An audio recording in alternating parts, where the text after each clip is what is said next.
Special report with Lester Holt. This is an NBC News special report. Here's Lester Holt. Good day, everyone. We're coming on the air with breaking news, the beginning of a consequential day in American history. The first former president to face criminal charges in a court of law. The events of today are both historic and certainly controversial, with legal and political ramifications that will reverberate throughout the 2024 election and beyond. Just a few moments ago, we saw former President Trump leaving his home in Trump Tower, where he's been since his arrival in New York yesterday. And at any moment, we'll see the motorcade making its way through the heart of New York City to a courthouse in Lower Manhattan. It's a trip of about 4 miles. There will be multiple vehicles led by his Secret Service detail. By any measure, this is also something of a spectacle. Onlookers will be watching, supporters will be watching, protesters, even press from across the globe lining the streets, hoping to catch a glimpse of Mr. Trump before he surrenders to authorities. And once he arrives at the courthouse, he and his lawyers will be met by a member of the Manhattan District Attorney's Office who will inform him he is under arrest. The 45th president will then be processed, meaning he will be fingerprinted and will have to fill out paperwork just as a normal defendant would. But we're told he will not be handcuffed and he will not take a mugshot. Mr. Trump will then enter the Manhattan Criminal Courthouse to stand before a judge and be arraigned. He has said that he will plead not guilty. If the case goes to trial, it could be months, even years away. So this is the early part of a lengthy process. Right now, the indictment of the former president is still officially under seal. During today's hearing, it will be unsealed, and Mr. Trump, as well as the public, will finally see the charges he is facing. Sources have indicated he's facing about 30 different charges related to document fraud, likely stemming from hush money payments paid to the adult film star Stormy Daniels in 2016 over an alleged affair the two had in 2006. We have a full team here of reporters and legal analysts to help us throughout this critical day. We want to go to Kristen Welker right now, who is outside the courthouse to set the scene for us. Kristen, good day. Hi, Lester. Good day to you. The anticipation is really building here outside the courthouse. Throngs of protesters, those in support of the former president and those who are critical of him, have gathered at a nearby park as they await the arrival of the former president. Once he arrives, he will be processed in this building behind me. He's going to enter on this street, which you can see has been blocked off. This is called Hogan Place. He will go in. As you say, he will be fingerprinted, and then the legal proceedings will get underway. We will then all learn, presumably, what is in the indictment, the more than 30 counts that the former president is facing. This is an historic day here, Lester, and a lot of uncertainty legally about the path forward. As you say, it could stretch months, even years, and there's a lot of uncertainty about the politics of this as well. We have seen the former president's Republican rivals closing ranks around him. In fact, Congresswoman Marjorie Taylor Greene was here earlier today, as well as controversial Congressman George Santos, to show their support of the former president. But based on some of my conversations with sources, you could see some of the former president's Republican rivals start to sharpen their tone, because there is a concern about what happened in 2016, effectively, that Mr. Trump's Republican rivals didn't want to go after him until it was too late. So could that change? If there are more indictments, that strategy could change, Lester. But an historic day getting underway here in Manhattan. All right, Kristen Welker, as we watch that motorcade, that convoy making its way to Lower Manhattan, I'm joined by our panel who have each been closely following this case. Hallie Jackson is our NBC senior Washington correspondent. Laura Jarrett is senior legal correspondent. Also with me, NBC News legal analyst Danny Cevallos. Laura, let me begin with you. Everyone wants to see that document, that indictment, once it's unsealed. The process, though, may be a little clumsy or slow. Well, yeah, we don't know exactly when it will come out. Will it come out in the middle of the arraignment? Will it come out and not until that hearing is complete? We have reporting from our colleagues, Jonathan Dienst, that if, in fact, Trump's defense team hasn't seen it until they walk into that courtroom, they may ask for a brief moment to confer, to be able to evaluate it, because they haven't seen it, just like we haven't seen it, because it's still under seal. So that would be a sort of a delay, a little unusual moment there to watch for. Obviously, we don't have cameras in the the courtroom. We have reporters there for us, so it'll be interesting to see whether, in fact, that takes place. Danny, typically, would you see the affidavit, I'm sorry, not the affidavit, the indictment handed over to the defense and to have them be given time to go over it? Ordinarily, this is where the defense gets the indictment. Now, do they normally get 15 minutes to go into a special room and look at it? No. Depending on the jurisdiction, they might only have a few seconds to look at it. But because an arraignment is really not a substantive hearing, it's just charges, rights, bail, and housekeeping, scheduling possibly.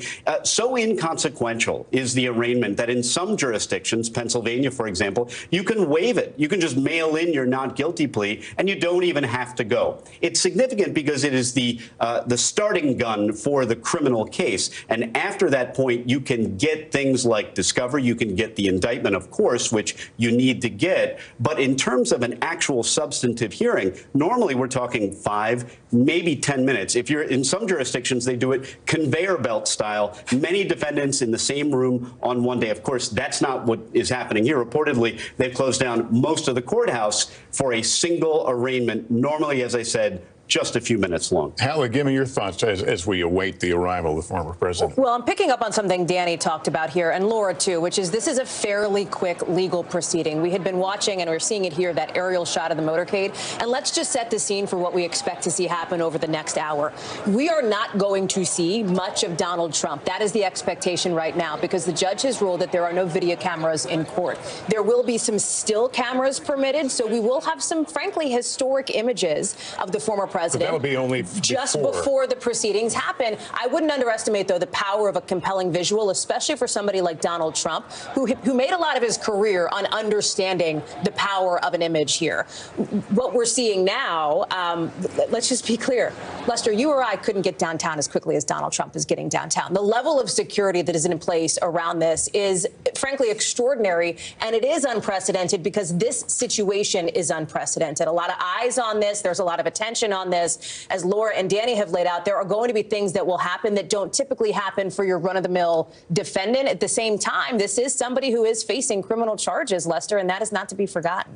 Let me bring in NBC News political director and moderator of Meet the Press, Chuck Todd. Chuck, everything is through a political lens. Certainly this is. There has been a pre-buttal of the DA's case based on no knowledge, really, of what is in this case.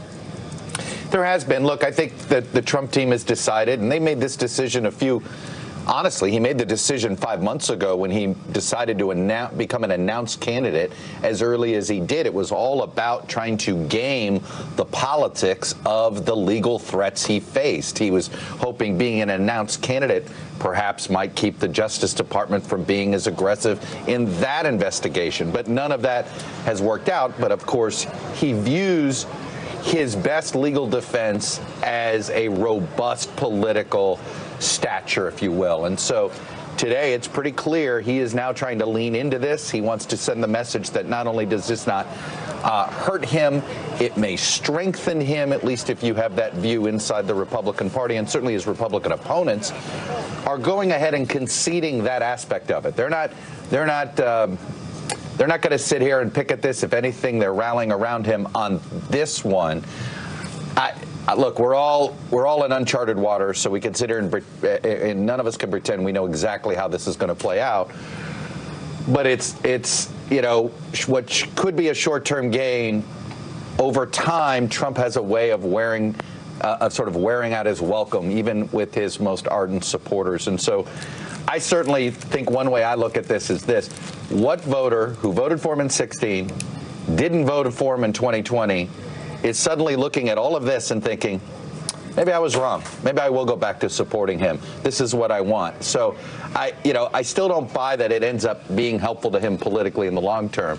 But if it's about keeping control of the GOP, in that sense, this has been successful for him. Hallie, you have a thought? Well, he's already doing that, right? I mean, and Chuck well knows this. You look at where the poll numbers are just in the last few weeks that we've seen, and members of the Republican Party, the former president's base, they are rallying around him, and so are his Republican opponents in this race. We even saw that from one of his potential rivals, Tim Scott, this morning. We've seen it from Nikki Haley, Ron DeSantis, Mike Pence. They are, frankly, giving him some cover on this front. But as Chuck points out, I've spoken with one sort of top political cooperative here just in the last 12, 18 hours or so who suggested, hey, sure, having support of your base could be helpful in the primary and will be helpful in the primary, but how does it play in a general? That's a question that some of these Republicans, I think, are going to have to start to consider. Maybe not now, maybe not in a month from now, but down the road. I'm also wondering here, just to get back to some of the images that we're seeing, if we will see the former president stop and speak to those cameras that are there in Lower Manhattan. He is somebody who in many ways, as we know, covering him when he was in the White House, liked to stop and talk with cameras on the South Lawn, for example, when he saw them. So that's something else. The cameras will be permitted in the hallway, we should note. Right.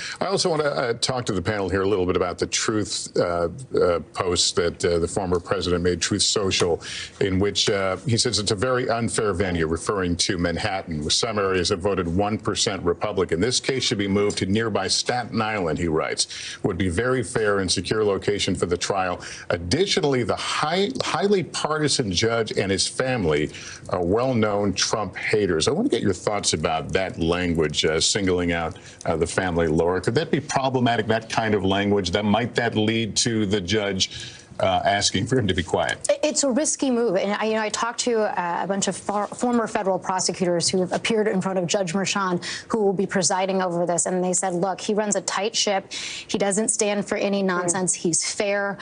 He's impartial. He has a well-regarded reputation. And it'll be interesting to see whether he issues sort of a warning, not a formal gag order in the first instance, but perhaps just putting the former president on notice that he's watching and everything that he is saying can be used against him. Or maybe he says nothing at all. Maybe the judge just decides, you know what, if he wants to speak, let's let him speak, and to not address it at all. The district attorney may also say something, obviously, given the number of threats against that office, the number of tweets and posts on Truth Social that we've seen. They may decide that they want to ask for a gag order.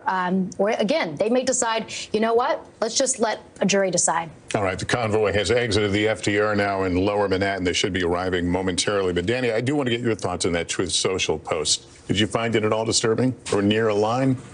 Disturbing, but here's the thing. Yes, the judge can entertain a gag order. He has the power to do it, but it always implicates First Amendment concerns. And not just any ordinary speech. Almost everything Trump says is political speech, which is especially cherished under our Constitution. So the judge is aware of this. So I'm thinking that this is something that neither side would even want. Trump doesn't want a gag order. He wants to be able to speak. If you're the DA's office, I don't think you want a gag order either. Let Trump go out there, tweet silly things, print them out, put an exhibit tab on them, and use them when you need to. A good example of that is Trump's tweet, January 6th, will be wild. Look how much that has been used against him as evidence. If the DA's office really wants him to get himself in trouble, they will not push for a gag order. And Lester, if the defendant says something that is threatening to the judge or the DA's office, there's a fix for that. It's a crime. Go out, arrest him, charge him with a new crime. All right, we're looking at the excuse me, the convoy now pulling its way through Lower Manhattan. Some people on the sidelines there watching, but not throngs necessarily. Keep in mind they have blocked off parts of this area to other vehicular traffic now to give the little buffer zone. This is nowhere near the size of a typical presidential motorcade that we're used to. This is more akin to what we see in Manhattan during the UN General Assembly when they're escorting various heads of state around town. Let's go to Kristen Welker right now, who is stationed in front of the courthouse. Kristen, will the crowd you're near, will anyone actually see this motorcade? Yeah, so it hasn't passed by. It's actually, you know, Lester, a number of people can see the motorcade.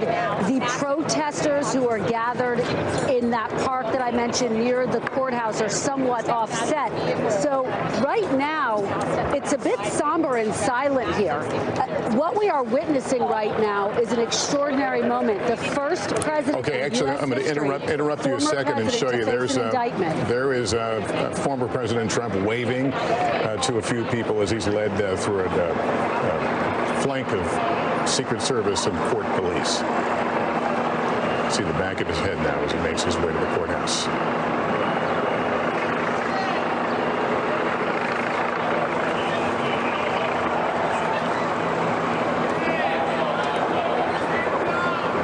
President Trump now inside the courthouse, where he will now face the process of surrendering and arraignment. And Danny, you were saying this is a normally rather mundane process. We're talking about a couple minutes. I mean, it happens very quickly. It is significant because it heralds the beginning of the case itself. But Lester, going back to something you mentioned before about Trump's tweet, he also talked about getting the case to Staten Island. Oh, what a huge win that would be for Trump. And it raises a really fascinating issue about whether Trump can indeed get a fair trial we should mention in this county. Staten Island tends to politically lean red. Well, what's fascinating is that most of these, you're right, and what's fascinating is most of these motions that argue that, hey, I can't get a fair trial in this jurisdiction, almost all of them fail. There's maybe a handful that succeed. Going back to the Supreme Court Shepard v. Maxwell, that was the basis for the story The Fugitive, the film and the TV show. That's how far back it goes and how rarely this happens. But interestingly enough, this could be the case. Has there ever been a case that will have this much notoriety, the prosecution of a former president? But even if the judge were to grant this motion, then what next? Where do you send it? There's a general but not hard rule that you send the case to an adjoining county. But consider the counties around here in Manhattan that make up New York City. If you send the case to Queens or the Bronx, he's in worse shape than he is in Manhattan. How do I know that? Well, normally, you really don't have any hard science. But with a former president, you have plenty of hard science. You have election data. And all you have to do is go take a look, and you can get a loose idea of how popular Trump is in Manhattan with numbers. Something like 88%. You folks are more qualified to talk about this than I. But something like 88% of people in Manhattan voted for Joe Biden. But if you go to the Bronx, the number is almost the same, maybe even worse. But oh, what a difference if it heads over to Richmond County, commonly known as Staten Island. There, Trump won. Much better than 50-50. I think it was like 57%. So if you're the judge and you're entertaining this motion, you're actually thinking about granting it, where do you send it? There's nothing in the statute that tells you where it goes. And I have to tell you, Lester, if granted, this would be the case. This would be win or lose. This case somehow ended up in Staten Island. Trump wins. This case stays in Manhattan or gets moved to Queens. Just the numbers tend to show this is not a Trump favorable jurisdiction. In fact, it's probably the strongest thing the DA's office has in its arsenal against Trump is the jury pool right here in Manhattan. All right, that's the picture we saw just a few minutes ago, the former president making his way into the courthouse. Jonathan Dienst is our legal justice contributor. Jonathan, give us an idea of what's happening now and when we might see him next. Okay, so we were told that the prosecutors in this case were going to meet him at the entrance where he walked in at 1 Hogan Place and bring him upstairs for this processing. We may get a glimpse of the former president entering the courtroom. There is a pool camera that's been situated. There's a back elevator, and there's about a 5 to 7 step walk from that elevator into that courtroom. There is a camera in that hallway that may pick up the president going into that courtroom. And we may get some still photos early on from a pool still camera that is allowed in to film the very initial part of this hearing. And that's all we're going to see. Then the judge is kicking the cameras out. He is not allowing cell phones. He's not allowing laptops. There is no communication allowed out of that courtroom while the hearing is underway. So we won't find out what happened inside court until it is over and after President Trump has left the building. The security precautions in this building have been extraordinary. They have shut down the state Supreme Court hearings in this building as of noon today. They went in for a third time in the last 24 hours, conducting bomb sweeps and security checks to make sure there's no possible threat to the former president or any of the participants. There's been ramped up security for the prosecutors, for the judge. The number of unsubstantiated threats that have been hurled at this district attorney's office, at this court, that the FBI Joint Terrorism Task Force, the NYPD intelligence, that they've been monitoring over the last couple of weeks since we first reported that security was being ramped up and preparation was underway for the grand jury to act. It has been hundreds and hundreds of threats that have been filing in. So the security precautions understandable, and understandable why the president had what amounted to from 1:09 p.m. when he left Trump Tower, he made it down to and walked into that building at 1:24. That's 15 15 minutes. On a normal day in New York City, you're lucky if you make it in 45 minutes to an hour. Well, we may or may not see him in front of that camera shortly, but apparently he is still communicating via Truth Social. Let's go to Kristen Walker. Kristen, what do you know? Lester, this was posted just moments ago from the former president on his Truth Social website. Let me read it to you. He says, heading to Lower Manhattan, the courthouse seems so surreal. Wow, they are going to arrest me. Can't believe this is happening in America. MAGA in all caps. This is significant, Lester, because it is consistent with the line of attacks that we have seen from Mr. Trump against this entire process. This is consistent with the line of attacks we have seen from his other GOP rivals, really trying to make the case that this is a political persecution against the former president. But look, I spoke to a source close to the former president who said to me, the president sees this as a really tough couple of days. Let's not forget, yes, politically speaking, he is using this moment to try to galvanize his supporters and his base, but he is still facing an indictment, some 30 charges that we are waiting to see what exactly they are. And so this is a moment that clearly, if you look at this Truth Social post, if you look at all of his posts, has really hit him in a very deeply personal way as well, even though he is aiming to capitalize on this moment politically, and so far has done so. His poll numbers expanding in recent days, Lester. All right, Kristen, thanks. Hallie, I know we can't get into his head, but reading that post, does it make you wonder if he's thinking of the public, the people who will read that post, as part of his defense team? Yeah, you're talking about the court of public opinion, if you will. I think that's right. And because I think that at this point, it is in some ways the only strategy that Donald Trump has left here, other than the legal strategy, is to put out posts like this. I mean, surreal. I think a lot of people might agree with that, even those who sit on the other side of the political aisle from where he is on this moment, given the historic nature of where we are, seeing a former president for the first time be indicted. I mean, waving as he's walking into a courtroom in New York City. It is a significant moment here in the arc of Donald Trump. So when he says it is surreal, I think that is channeling a lot of what he and his advisors think. Now, listen, they are looking to make some political lemonade out of this legal lemon, if you will, by turning this around and going on offense. Some of that, the question has been raised, is it bravado to a degree? The way that there is this sense where his attorney's going out on cable news, on television quite a bit, talking about how they feel confident they're going to win this case, talking about how they feel confident that the judge will rule in their favor. You also have some Republicans. Now, listen, John Kasich is no friend of Donald Trump, right? He has long been a never Trumper, but he is suggesting, and he is one of a few voices in the Republican Party who is suggesting that this is going to be politically problematic, not just for Donald Trump, but for the entire Republican Party a year and a half from now. All right. Let me go to NBC News correspondent Ron Allen right now. He's also downtown, where Trump supporters and protesters have gathered. What does that look like? Ron? Lester, there are hundreds upon hundreds of people here, protesters for and against former President Trump, passersby, media. It's been quite a carnival atmosphere since early this morning when the crowd started growing and getting louder and louder. And over here, you can perhaps see there's a barricade that separates.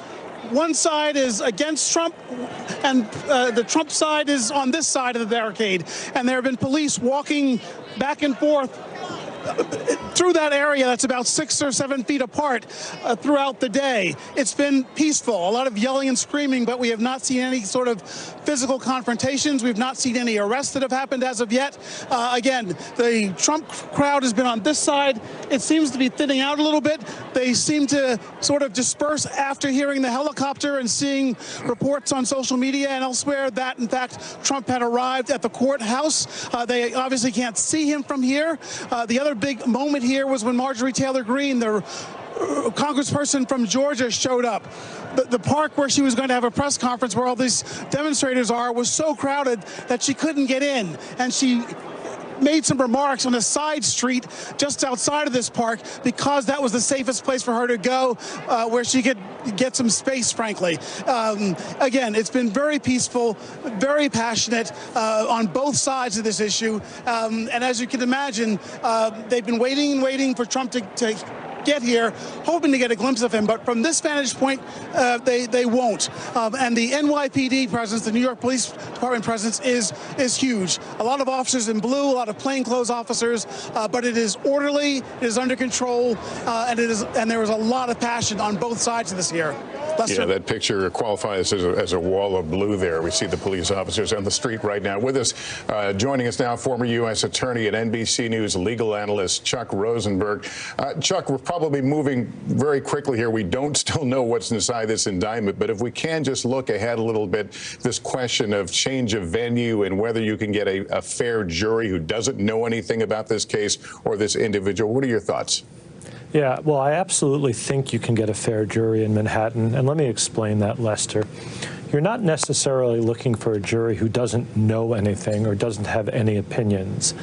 As an example, I was a United States attorney in the Eastern District of Virginia when we tried a 9/11 conspirator in Alexandria, Virginia, 3 miles from the Pentagon.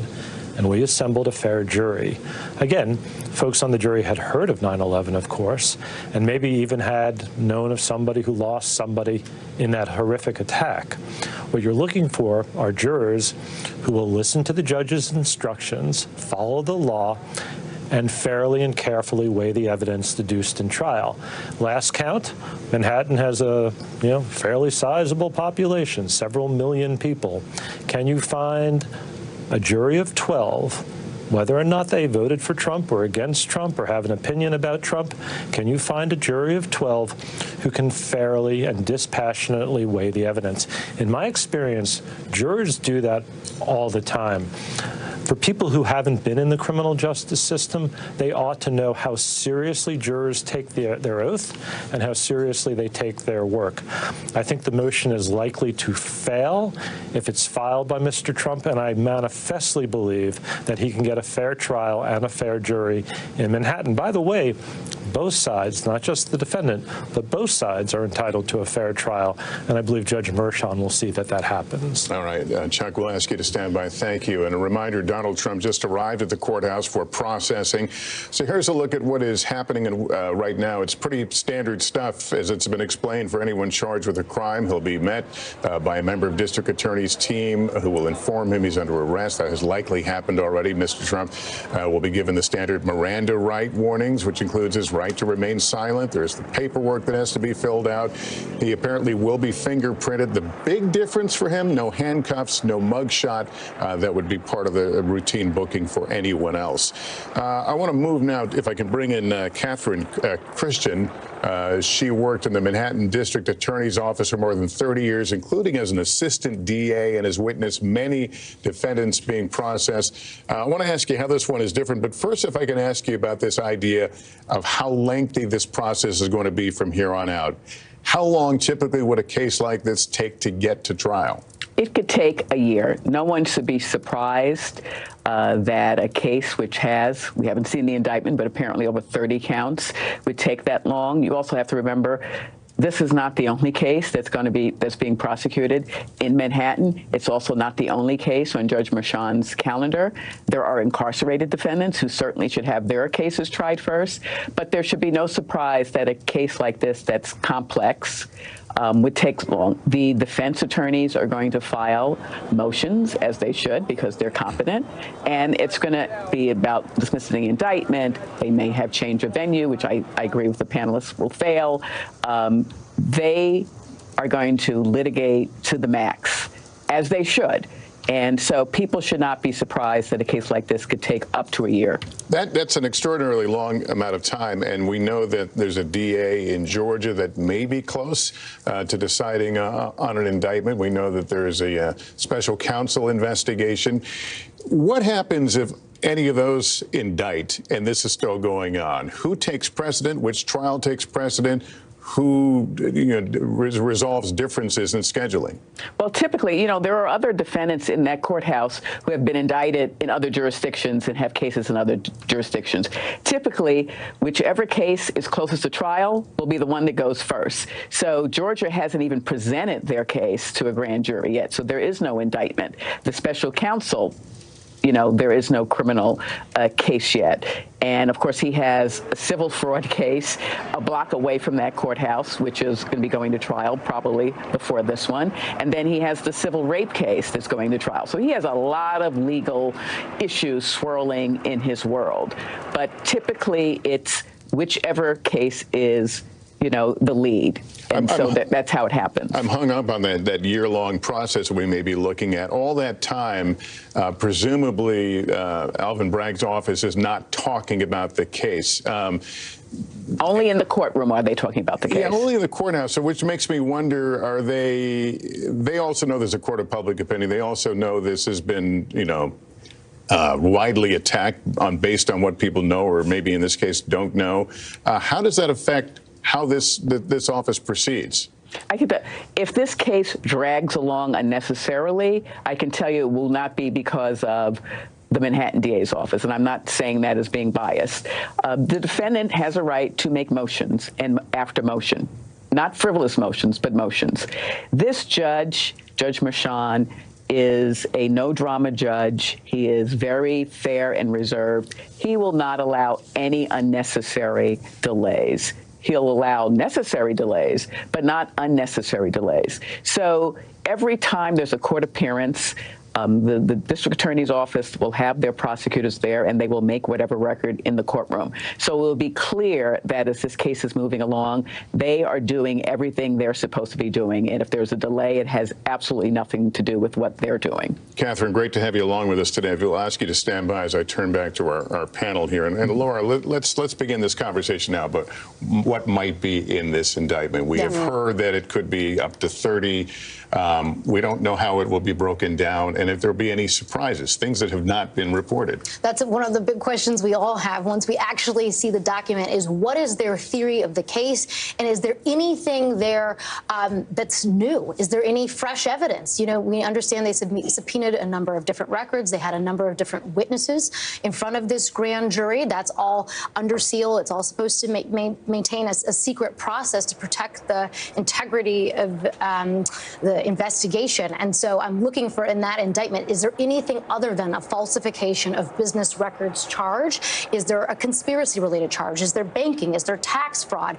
We know that his former chief financial officer, Alan Weisselberg, actually pled guilty to tax fraud and falsifying business records, the very issue that we think is at the center of this case. And so we need to see sort of how do they explain their theory of the case and what's their legal hook. We've talked for days about how normally this would be a misdemeanor charge, right? How are they going to elevate it to a felony? What's their hook there? You need to have the intent to commit or conceal a second crime in addition to the falsification. So what's their theory for how you get there? Would there be a conspiracy perhaps charge? There could be. We don't know. We're going to have to wait and see. But if that's the second crime, maybe that's their hook. All right. Danny, what are your thoughts? We don't know exactly when we're going to see this document. Reportedly, it's going to be related to the Stormy Daniels hush money payments. But I just can't believe that that would be the only thing that they would base this historic indictment on is those hush money payments, because they're problematic. This case is going to be problematic. That's not just my opinion. That was the opinion of one volunteer district attorney, Mark Pomerantz, who left the DA's office and this team out of frustration with the way things were going. And in his book, you see not only his position, which is that Trump should be indicted, but other people in the office pushing back and arguing that he shouldn't be indicted. And in his book, just to give you an idea, this Stormy Daniels Avenue, this hush money payments, this was called the zombie case because it died. It was reanimated. It came back to life. It shuffled along. Then it died again. This was a case that was not very promising. There are other cases, other potential charges that we may see. For example, Trump's statements of financial interest or condition that he submitted to banks in order to secure loans, or that maybe he deflated the value of his properties when it came time to pay taxes. We may see tax charges. We may see all of these coming, or even related to the Stormy Daniels hush money payments. But I have to say, and I'm probably in the minority, I would be surprised if the only thing in this indictment is 30-plus counts that are related only to Michael Cohen's paying off of Stormy Daniels and Donald Trump's reimbursing of Michael Cohen, there are a number of different challenges that case will have. And I would be surprised if the Manhattan DA's office didn't turn to some other counts, other charges, other theories of responsibility. The former president's own attorneys have referenced the book that Danny is talking about here by somebody who used to work on this case and on this series of cases in the Manhattan District Attorney's Office as a way of pre-budding legally and previewing the legal defense they will put up. There's also another way that they're going to try to go after this case, and that is to attack the credibility of somebody who has been a central witness, who has appeared in front of this grand jury, we know repeatedly, and that is Michael Cohen, who is considered a kind of fixer, the former attorney for former President Trump. You have seen now for weeks, ever since, frankly, even before word of this indictment started to come down, the former president's team, his attorneys, his legal team go after Cohen's credibility, go after the fact that Cohen, they say, is a proven liar and his word should not be trusted. So we are already seeing some of the preview of the legal defense, even if it is, Danny, to the point that you're making, only related to these alleged hush money Let me payments. just direct you guys. We just had a picture up there. That is the, I think we told you about a camera that was going to be available in the hallway. Jonathan Dienst is here. Jonathan, the former president will have to pass through in front of this lens? So they'll pass through, but the courtroom, I believe, is behind those blacked out windows. So he's going to come out of the elevator bank, make a quick turn, and go into the back corner courtroom if that is still the 15th floor courtroom that they are using. So as you see, that is the pool camera that has been positioned front and center for all news media to share. And so it'll be a very quick shot of the former president going into that courtroom. If he wants to say anything, he could walk to that stanchion? He can, and we were told they are preparing for that possibility, but we are hearing from the defense side that there is no plan for him to speak at the courthouse, that they plan to leave right away, get to LaGuardia Airport. He wants to get back to Florida as quickly as possible to prepare for his primetime 8:15 p.m. speech, announcement, press conference to talk about what has happened today. All right, let me ask you about these indictments and the way that they are made available to not only the counsel but to the media. You've covered a lot of trials in that courthouse. How does that typically work? How long before we might see something and have it in our hands? Really, right now, because of the way the judge has restricted access and the way the court works, you have to get hard copies from the clerk's office after the hearing. It takes a while. So we're at the mercy of the district attorney's office right now to email us the hard copy of the charging document, which traditionally in Manhattan is a very basic listing of the charges with a paragraph or two of explainers. I would expect in this case a more detailed indictment, but I don't expect something that we often see out of the federal courts where you have an indictment that's 80 pages long with extensive detail of the alleged crimes. So we are at the mercy regarding the email. The folks in court aren't going to know because they're most likely not going to read the indictment out in open court. There'll be some highlights of the main charges. There'll be some back and forth on the calendaring of the next court hearing, which is probably in May or June, as the whether there'll be any admonishment from the judge regarding public statements regarding this case, all to be determined. And Garrett will be in the courtroom. Melissa Russo of WNBC will be in the courtroom. There are 60 seats for reporters in the actual courtroom, 200 seats in the overflow rooms. But it's going to be a little while before we see the actual document. We're at the mercy of the DA, and when they press send on the email or post on or scan that, it. or If they have a scanner in the courthouse. That massive sigh you just heard, by the way, all my legal friends here, like, how long? Checking, really? we don't have it yet. Right. It's just not the New York court system, the way it's set up. It's just not, it's not PACER. It's not the federal system or some of the other state systems. It is a bit slower. And because the judge has not allowed cameras in and he's not allowing any sort of communication from the courtroom itself during the hearing, we're going to have to wait till after the hearing is over to hear from the reporters who were there to tell us what happened. And then we're going to have to wait for the DA to email out, and usually they email it as soon as the hearing ends. So that's when I would expect the email to come, because to date, the district attorney's office has been following what he does in other cases, he's doing in this case, which is, I'm not unsealing early, even though there's enormous public interest, even though the court was on standby the day the indictment came by, that they were willing to entertain a motion from the DA to unseal right away. The DA said, no, I am going to handle this like any other case, and they wait until the defendant appears in court. Then literally the unsealing, the envelope gets handed to the judge and or the clerk, and it gets taken out, and now it is public, and that's when this document first becomes public in that Manhattan courtroom. Obviously, he is getting special treatment. Is that a requirement of security, or were there negotiations between his lawyers and the court or Secret Service or whomever? Look, he is the former president of the United States. He is surrounded by Secret Service agents. So is he a flight risk? He's the most recognizable man on the planet.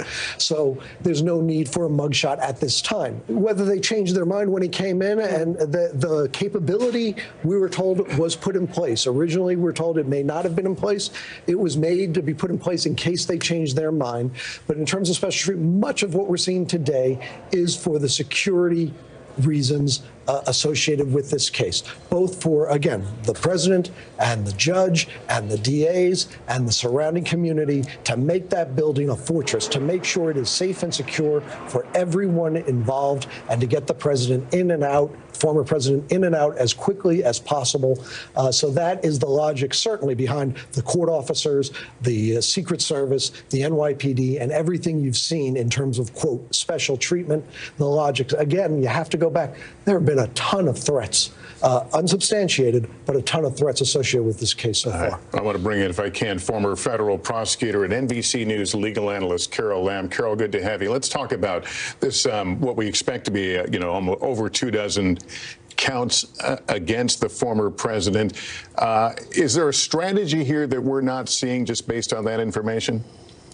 I think there could be, and I agree completely with Danny that I would be very surprised to see this indictment limited to just the hush money payments. The hush money payments in themselves may not actually be illegal, but it's all the falsification that goes around it. Up to this point, in doing the grand jury investigation with the grand jurors and forming the indictment, it has been the advantage to the DA, because the DA can take all of the information that the DA knows and can craft the indictment in such a way that as much evidence as possible is going to come in at this trial. So if a conspiracy is charged, if tax fraud is charged, if the McDougal hush money payment is charged in addition to the Stormy Daniels hush money payments, this enables the DA's office, the prosecutors, to bring in as much evidence as they want if it relates to charges that are actually in the indictment. One of the most important things that a judge has to rule on is what evidence comes in at trial. And if these events are actually charged in the indictment, if a broader case is charged, then the DA will have more latitude to get more evidence in at trial. What are your thoughts on state tax charges? Is that the likely one that we would see that we haven't really talked about? I think it's very likely that state tax charges are going to be brought in this case, and here's why. Because if state tax charges are brought, it moves away from these campaign finance charges that everybody is saying is unprecedented and uncharted waters. Prosecutors do not like uncharted waters. They like to know the guardrails around the things that they charge in their indictment. They want to know what courts of appeals are going to say about the way they charge the case. Tax charges, as we saw in the Trump Organization trial, are well-worn charges. People understand tax evasion. You saw it in the movie The Untouchables, go after them on the tax charges. So if there's good evidence that Donald Trump made instructions that impacted the filing of false tax returns, I think you're going to see those charges in this indictment. Let me bring Hallie back into the conversation. Hallie, a lot of folks quickly, mostly on the right, jumped to the former president's defense based on, what was publicly reported. What was publicly reported, which, regrettably was not as much as we would have liked to have seen.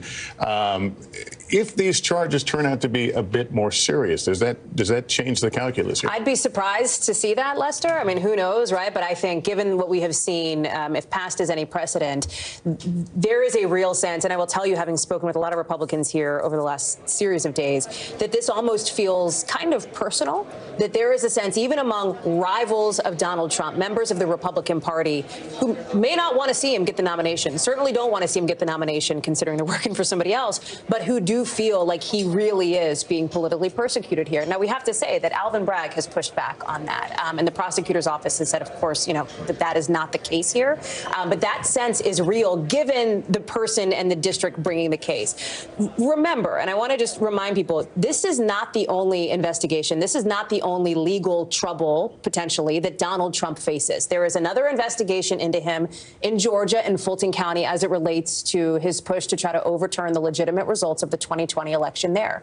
There is also a special counsel case as it relates to what he did leading up to and on January 6th, as well as, and this is important, those classified documents found at Mar-a-Lago. And I think there is a sense that, and you're seeing some of these investigations here on screen, with, by the way, new developments, even just in the last couple of hours on the special counsel case, with a setback for the former president's legal team here, losing an appeal to get certain aides to testify.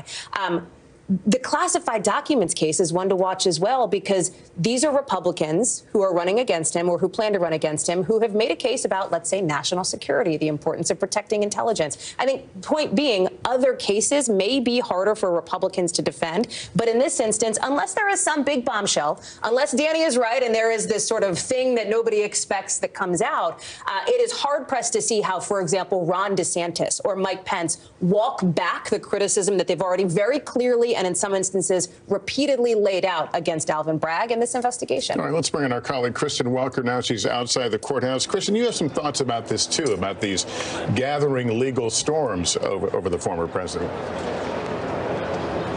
Well, right, and it has to do with the B word, Lester, baggage. I spoke to a number of Republicans who said, look, if the former president does face more indictments in those investigations that Hallie just laid out, you might start to see the conversation shift to that term baggage. Remember what the strategy was of Mr. Trump in 2016 against his rival at the time in the general election, Hillary Clinton. He made the case that she just had too much legal baggage to be president. So I think the question becomes, and some of the conversations are starting to swirl around whether that type of argument could be made against the former president if, in fact, there are more indictments. So I think that is a data point to watch. That is a moment when you could start to see the strategy shift among some of his GOP rivals, if, in fact, they start to shift their strategy. Another benchmark, Lester, I would look to the debates. That's a real opportunity for some of his rivals to really start to sharpen their tone, carve out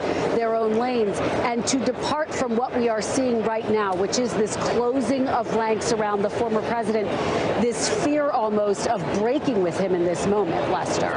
All right, Kristen, thanks very much. Joining us now is NBC News political director and moderator of Meet the Press, Chuck Todd. Chuck, give us your thoughts on this day. I sat in this same seat for two impeachments, January 6th, waiting for his statements on what was happening in the Capitol. And now we're here covering his indictment and his arrest. We will continue to talk about him going forward as we get closer to the 2024 election. How will he continue to shift the American electorate? I don't know if he's going to continue to shift it.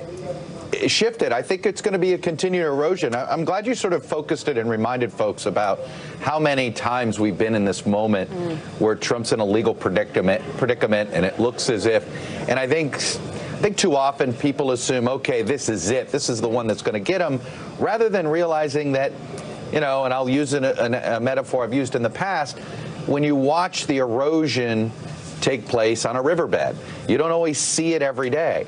But the erosion happens. And the fact of the matter is, since Donald Trump showed up in 2016, all he has done is lose support over time in the middle. Yes, these moments have rallied the base to his side, has made it impossible for the Republican Party to divorce itself from Donald Trump. But at the same time, we've seen him over time continue to sort of lose connection and lose trust with the middle of the electorate. How do we know this? The 2018 midterms. the 2020 presidential, the 2022 midterms. We can go on and on. There's also smaller elections in between. The fact of the matter is that each one of these, I think, drives more people away. And no one of these legal indictments is the political end of Trump. It's one of these that over time we're going to wake up one day and the emperor will have no more clothes, even among his base. Is that tomorrow? No. Is that a year from now?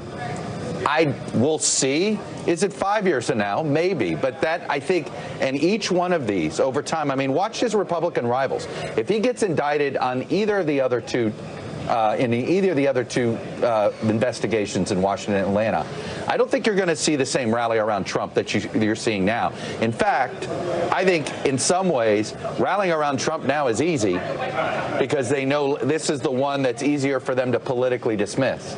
The next two will be harder, and I think it'll be harder for them to rally around Trump. To Chuck's point, is it going to be tomorrow? Is it going to be in 5 years from now? Is it going to be next year? It's sure not going to be today because you're seeing, for example, a Republican Senator, Cindy Hyde-Smith, come out and endorse him and his 2024 run, making her the 6th senator now to endorse Donald Trump. In this campaign, more than 30 members of the House have also come out and endorsed Donald Trump already. So to the point that we're talking about here, it is certainly not today. TBD on whether it's a time down the road, but this isn't it. Danny, I want to ask you, I don't know if we can put the picture back up of the former president walking in the courthouse earlier, but as I saw that picture, he turns and he waves, looking at the look on his face. You no doubt have represented clients who may feel pretty, confident in their position. Oh, yes. But talk about that moment of reality when you walk in. Now, you didn't get the handcuffs, but he got the indignity of being walked in as a suspect. And I suspect that's why Trump's team didn't want cameras in the courtroom. Trump loves cameras, but he can't control the narrative.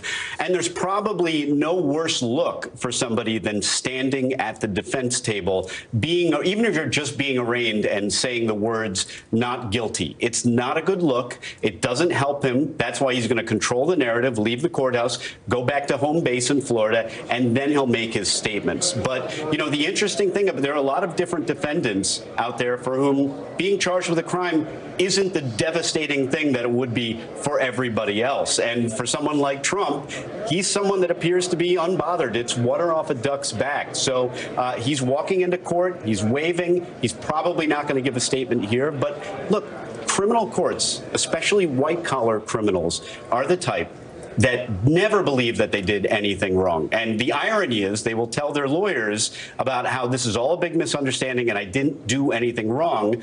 They'll want to control the way the case goes, not realizing the irony that doing things the way they want to do it is what got them a case in the first place. All right, we're looking at this picture now. This is, Jonathan, 15th floor? Yeah, 15th floor. So we just saw a moment ago, excuse me, Lester, sure. The members of the prosecution executive team come through the blacked out doors there from the elevator and go into Part 59, which we believe is the courtroom that's going to be handling this. And we are awaiting the arrival, we believe, of the former president, who will come up those back elevators, come through those doors, and those few short steps into the courtroom for the hearing. Again, it's scheduled to start at 2:15 today, but again, it's unclear if it will start on time. It's unclear if and when the defense is going to be provided a copy of that indictment. Joe Tacopina, again, earlier said he may want some extra time with the defense team and with Mr. Trump to review those documents. So court officials have informed us there is a back room behind the courtroom that if they want a little extra time to go over the document and speak to Mr. Trump and converse about how they're going to handle this hearing, this 2:15 start, if it starts on time, could be delayed if that request is made. And will part of this process be scheduling a new date, and what would that next date be for? Well, some legal experts, Danny might know better than me, would say that this is months away. You're looking at a May, June return at best. Look, the defense has said right away they're going to file a motion to dismiss. They're going to file motions alleging the DA is biased. Could that happen today? Or no, they won't file the motion today. Okay. Under the rules, some motions have to be filed, I believe, within, I think it's 45 45 days. So, for example, within that 45 days, you might see a venue transfer motion. The strange thing about those motions is that courts in New York almost never deal with them. They would prefer to get to voir dire and actually the trial date to deal with that. But you will see some motions filed in all likelihood within 45 days of the arraignment, because that's the date that many motions have to be filed in the state of New York by the rule. So, yes, the next date is probably going to be something that is scheduled for a motions hearing, because you have a relatively short period of time. Once you notice that motion, notify the court and your adversaries that you're making a motion. The court will usually set a hearing date, or in New York, for example, sometimes the litigants, at least in civil court, can pick a date themselves, which the court may move around depending on scheduling. So, look, the court will accommodate dates for regular unknown litigants. They're certainly going to accommodate the wishes of these litigants because it's what they do anyway. And that goes for trial dates, too. A lot of folks are asking, when's the trial date? Well, I think the answer to that is, what do the parties want? Because I've had trials rescheduled because a prosecutor has a prepaid vacation. So it'll give you an idea that courts will accommodate dates that are important to the litigants. The key here is, what if Trump wants, for example, a trial before the election, and the DA's office wants it after the election? How do you split that difference? That's going to be a difficult dilemma for the court. It may be avoided if both sides want it either before or after. But scheduling in this case is going to be really critical, because we're not dealing with a prepaid vacation. We're dealing with a national election in just a few months. So believe me, both sides have huddled together and they've mapped out the pros and cons of scheduling this trial, whether it should be before or after the election. But ultimately, though, it will come down, Danny, to what Donald Trump wants, because his legal team can huddle and discuss timing and scheduling as much as they'd like. But unless they have buy-in from the former president, we have seen him, frankly, blow up what his advisors have asked for in the past and declare that he wants something and push for that. And his team obviously works to try to make that happen.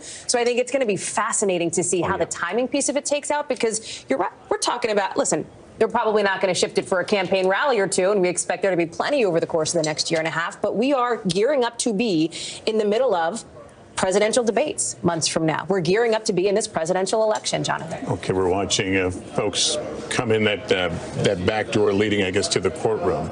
I think what you saw a short time ago, the court officers sort of have parted ways and made a clear shot for the camera. They are awaiting, we believe, the arrival of President Trump. We are told from a senior official on the floor there that this court hearing, as of now, is expected to start on time, right on time at 2:15. So certainly 10 minutes from now. Within the next few minutes, we would expect to see Mr. Trump come through those doors and with his legal team to enter the courtroom. We're hearing from the defense side that it's only Mr. Trump and his defense lawyers, that we do not expect any Trump relatives in the courtroom today, but obviously to be determined. But that's the best information we have. So based on that, let me turn to, if I can, Catherine Christian, who worked in the Manhattan DA's office. I just want to be very clear. At this point, based on what we know, is the former president formally under arrest? Yes, but when I say yes, but typically a white-collar defendant who surrenders to the DA's office like he did is met by the investigators, is fingerprinted. He's not going to be handcuffed. Has a photo taken, and then is escorted into the courthouse. In this case, he's going to be escorted into the courthouse with his Secret Service contingent and also the investigators. So that's sort of the difference. A typical defendant will be escorted by the DA's office investigators. In this case, because he is a former president, it will be the Secret Service and also probably with the investigators, and then will be brought to court, and then his attorneys will be there waiting for him. Often we see a judge routinely ask the defendant to surrender passports. Would that happen in a case like this? I seriously doubt it, and I doubt the prosecutor is going to ask for it. Where in the world could Donald Trump go and no one know where he is? Point well taken, but I had to ask. So Danny, this actual process, once he goes inside there will be his three attorneys. And this is not a thing where you normally have spectators.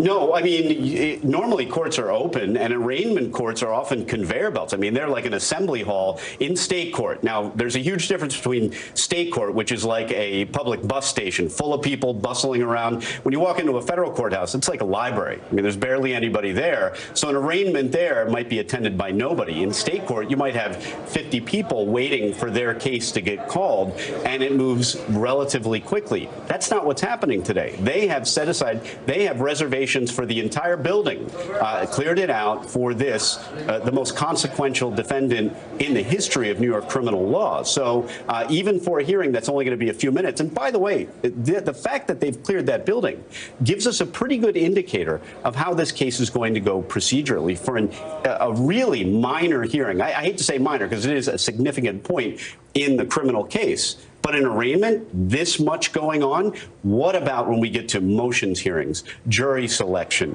There are going to have to be so many precautions taken. You see all of those officers right there for what will amount to be a 5-minute procedure. I don't think we're fully realizing how significant this is going to be just in terms of planning, procedure, resources expended by the New York courts. You know, I think it was Jonathan or somebody that mentioned earlier that, look, this judge has other cases on his docket. Yeah, he kind of does, but not really. This has just become the most important case in this courthouse. And if you don't believe me, I'd venture to guess that there are some folks, and Jonathan, you may agree with me on this, there are some folks that are sitting on Rikers who originally had a court date today, and that may have been canceled, may have to wait until the next few weeks when they can get in, because this is the most significant arraignment in the history of arraignment. Yeah, we are seeing a lot of activity there at the door. We're about a little over 5 minutes until the scheduled start of this hearing. Laura, let me ask you, will Mr. Trump be afforded an opportunity to speak at this hearing other than guilty or not guilty? You know, usually that's pretty much all you would see at this point. He would rise. It'll be interesting to see whether he actually does the one to enter the plea. Does he do it on his own? Does he have it do it, you know, on his attorney's behalf? The other thing that's interesting is, you know, obviously the whole grand jury process is secret. Within 15 days, the state is required to turn over a whole bunch of material to the defense team that they have never seen before. The grand jury minutes, law enforcement's notes of all the witnesses that came in to talk. So even people who didn't appear before the grand jury. For instance, Stormy Daniels, if she just met with prosecutors or just met with law enforcement personnel, they'll be able to now see all of that information, all of the information that was subpoenaed. We're getting some more. There's Alvin Bragg entering the courtroom there, the district attorney. Will Bragg, do we think Bragg will lead the prosecution here in this case? I don't think so. I would be surprised if he actually does the presentation. I would venture to guess it'll be Susan Hoffinger, who's been sort of the lead prosecutor on this, or Chris Conway, or one of the other prosecutors, and probably not Bragg himself, but he wants to be there to support his team, to show, obviously, you know, his support for all their work. He'll be there to speak afterwards, too. We will hear from him later on this afternoon, and we will also hear from Donald Trump in a much, frankly, on a much friendlier turf. We've been showing some of those aerial shots of just the sheer number of people now who are outside that courtroom. Donald Trump is going to go back to Mar-a-Lago. He's going to basically, I believe, get on the plane fairly quickly after this is all wrapped up to get down for that primetime speech that he plans to deliver in front of, frankly, a lot of people who are there to back him and to sort of rally to his side in this moment. Danny, have you had clients who want to say something beyond guilty or not guilty and have been allowed to? Every defense attorney has had clients who want to say things, who think they understand and think that, and this is a very common feature with white-collar defendants. They think, and maybe you have relatives or family members that are like this too, they think if I can only get in front of the judge and explain this all away, it's all a big misunderstanding. If I can just get up there and tell my side of the story. And what they realize, what you have to explain to them is that this is not the way to do it. Not on a podium, and often not even on the stand testifying in your defense, because the reality is that is usually not a good proposition for a defendant. But yeah, you try to tell your clients not to say anything, not to talk to anyone, and whether it's Donald Trump at a podium or far more often, Jonathan, I'm sure, knows this too. They get on the phone at the prison or at the jail and start making phone calls on a recorded line, and they hang themselves, figuratively, of course, in their own case. There is nothing more damaging, often, to a defendant's case than the defendant's own words, often after the case has been initiated. And Hallie, the reason I raise it, of course, he's talked about a witch hunt. He was putting out social media, criticisms of this case, even as he was on his way to the courthouse. I'm wondering, he will have an audience of reporters in that courtroom if it would be unusual, out of place for him to say something beyond not guilty. I think, to Danny's point, I think he will want to, knowing the way that he often wants to make sure that how he feels, gets a place in the sun, if you will. I do think, though, that at this moment, he has been listening to his legal team. In other words, he came up to New York and surrendered himself. I remember sitting here with all of you, I think a couple weeks ago, and talking about that being a question mark, frankly, when this, I guess it was a few days ago, when this indictment, news of this first leaked. He came up, he surrendered. He has been putting his attorneys out there. They've been doing the legal filings. I think his attorneys are advising him, if it's going to be him that says it, just say the words and then speak either outside in the hallways or wait to deliver these remarks when you get to Mar-a-Lago, essentially. Keep in mind that his campaign has made something like, they say, $7 to $8 million plus in just the 5 days since this news first broke. They are fundraising off of this. They are selling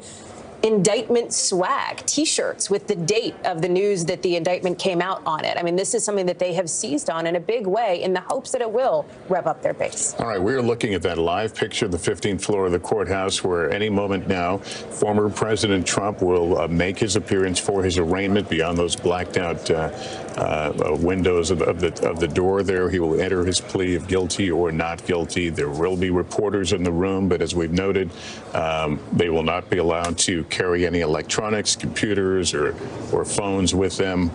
Well, Lester, one update that we just got from on the floor there, the court hearing is a bit behind schedule. So it could be a few minutes, it could be 10 minutes before the former president comes up and appears. So this 2:15 start time obviously is a few minutes behind. So we're hearing perhaps as much as 10 to 15 minutes before we see the former president. We had seen the district attorney, we've seen the executives with the Manhattan DA's office already go in and file in.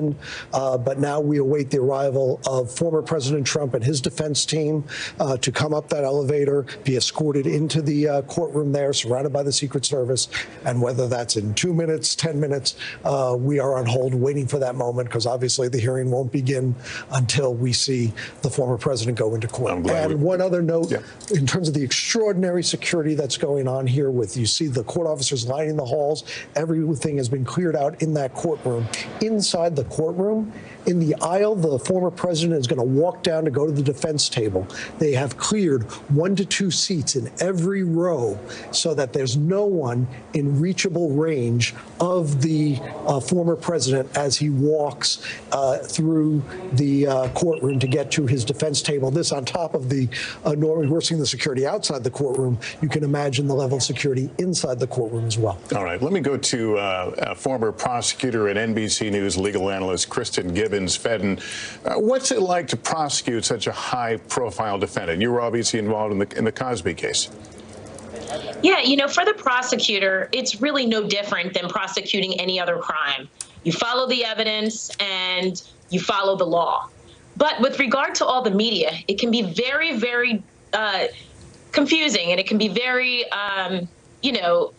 crazy. But the important thing is that while there's a lot of chaos going on outside of the courtroom, inside of the courtroom, it is really routine. It's going to be an arraignment. One of the things as a prosecutor, and Danny kind of mentioned this earlier on, is there's going to be a lot of motions that you wouldn't normally see in everyday trials. You're going to see the defense attorneys really file motions with regard to like change in venue. That was something that we saw in the Cosby trial as well.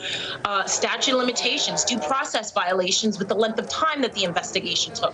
So you're going to see a lot of those motions, which are typically summarily dismissed, that will be pages and pages and pages of motions created by Trump's very prominent legal team.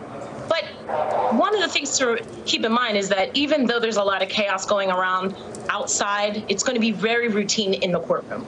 Well, let me ask you this. I mean, juries are obviously told not to read or follow news accounts of whatever case they're on, but do prosecutors follow what's written and what's being said about their case and adjust accordingly? I think it would be best that they do, mainly because every member of the jury are still human beings. And so members of the public who are giving their opinions about the way that the case is going, that's a really important opinion to consider, because if they're thinking that the evidence is not coming in as beautifully as the prosecutor thinks that it is, then perhaps they need to change what they're doing. Now, it is important to note that prosecutors generally do have an ethical obligation not to really create a narrative, not to taint any potential jury pool or create any issues that could be raised on appeal with regard to narratives out in the public. But unless there's a gag order there, the defendants don't really have that same obligation. So in the case of Trump, I would imagine, but specifically for the Cosby trial, there was a lot of public speaking, changing the narrative of what actually was going on in the courtroom. So when the prosecutor does listen to public opinion, they do have to be mindful that the jury is really only to consider what has been presented from the witness stand and not anything else that really wasn't presented, which may be part of the narrative. I'm wondering if looking at this prosecution, if they would perhaps like to set lower expectations and over-deliver.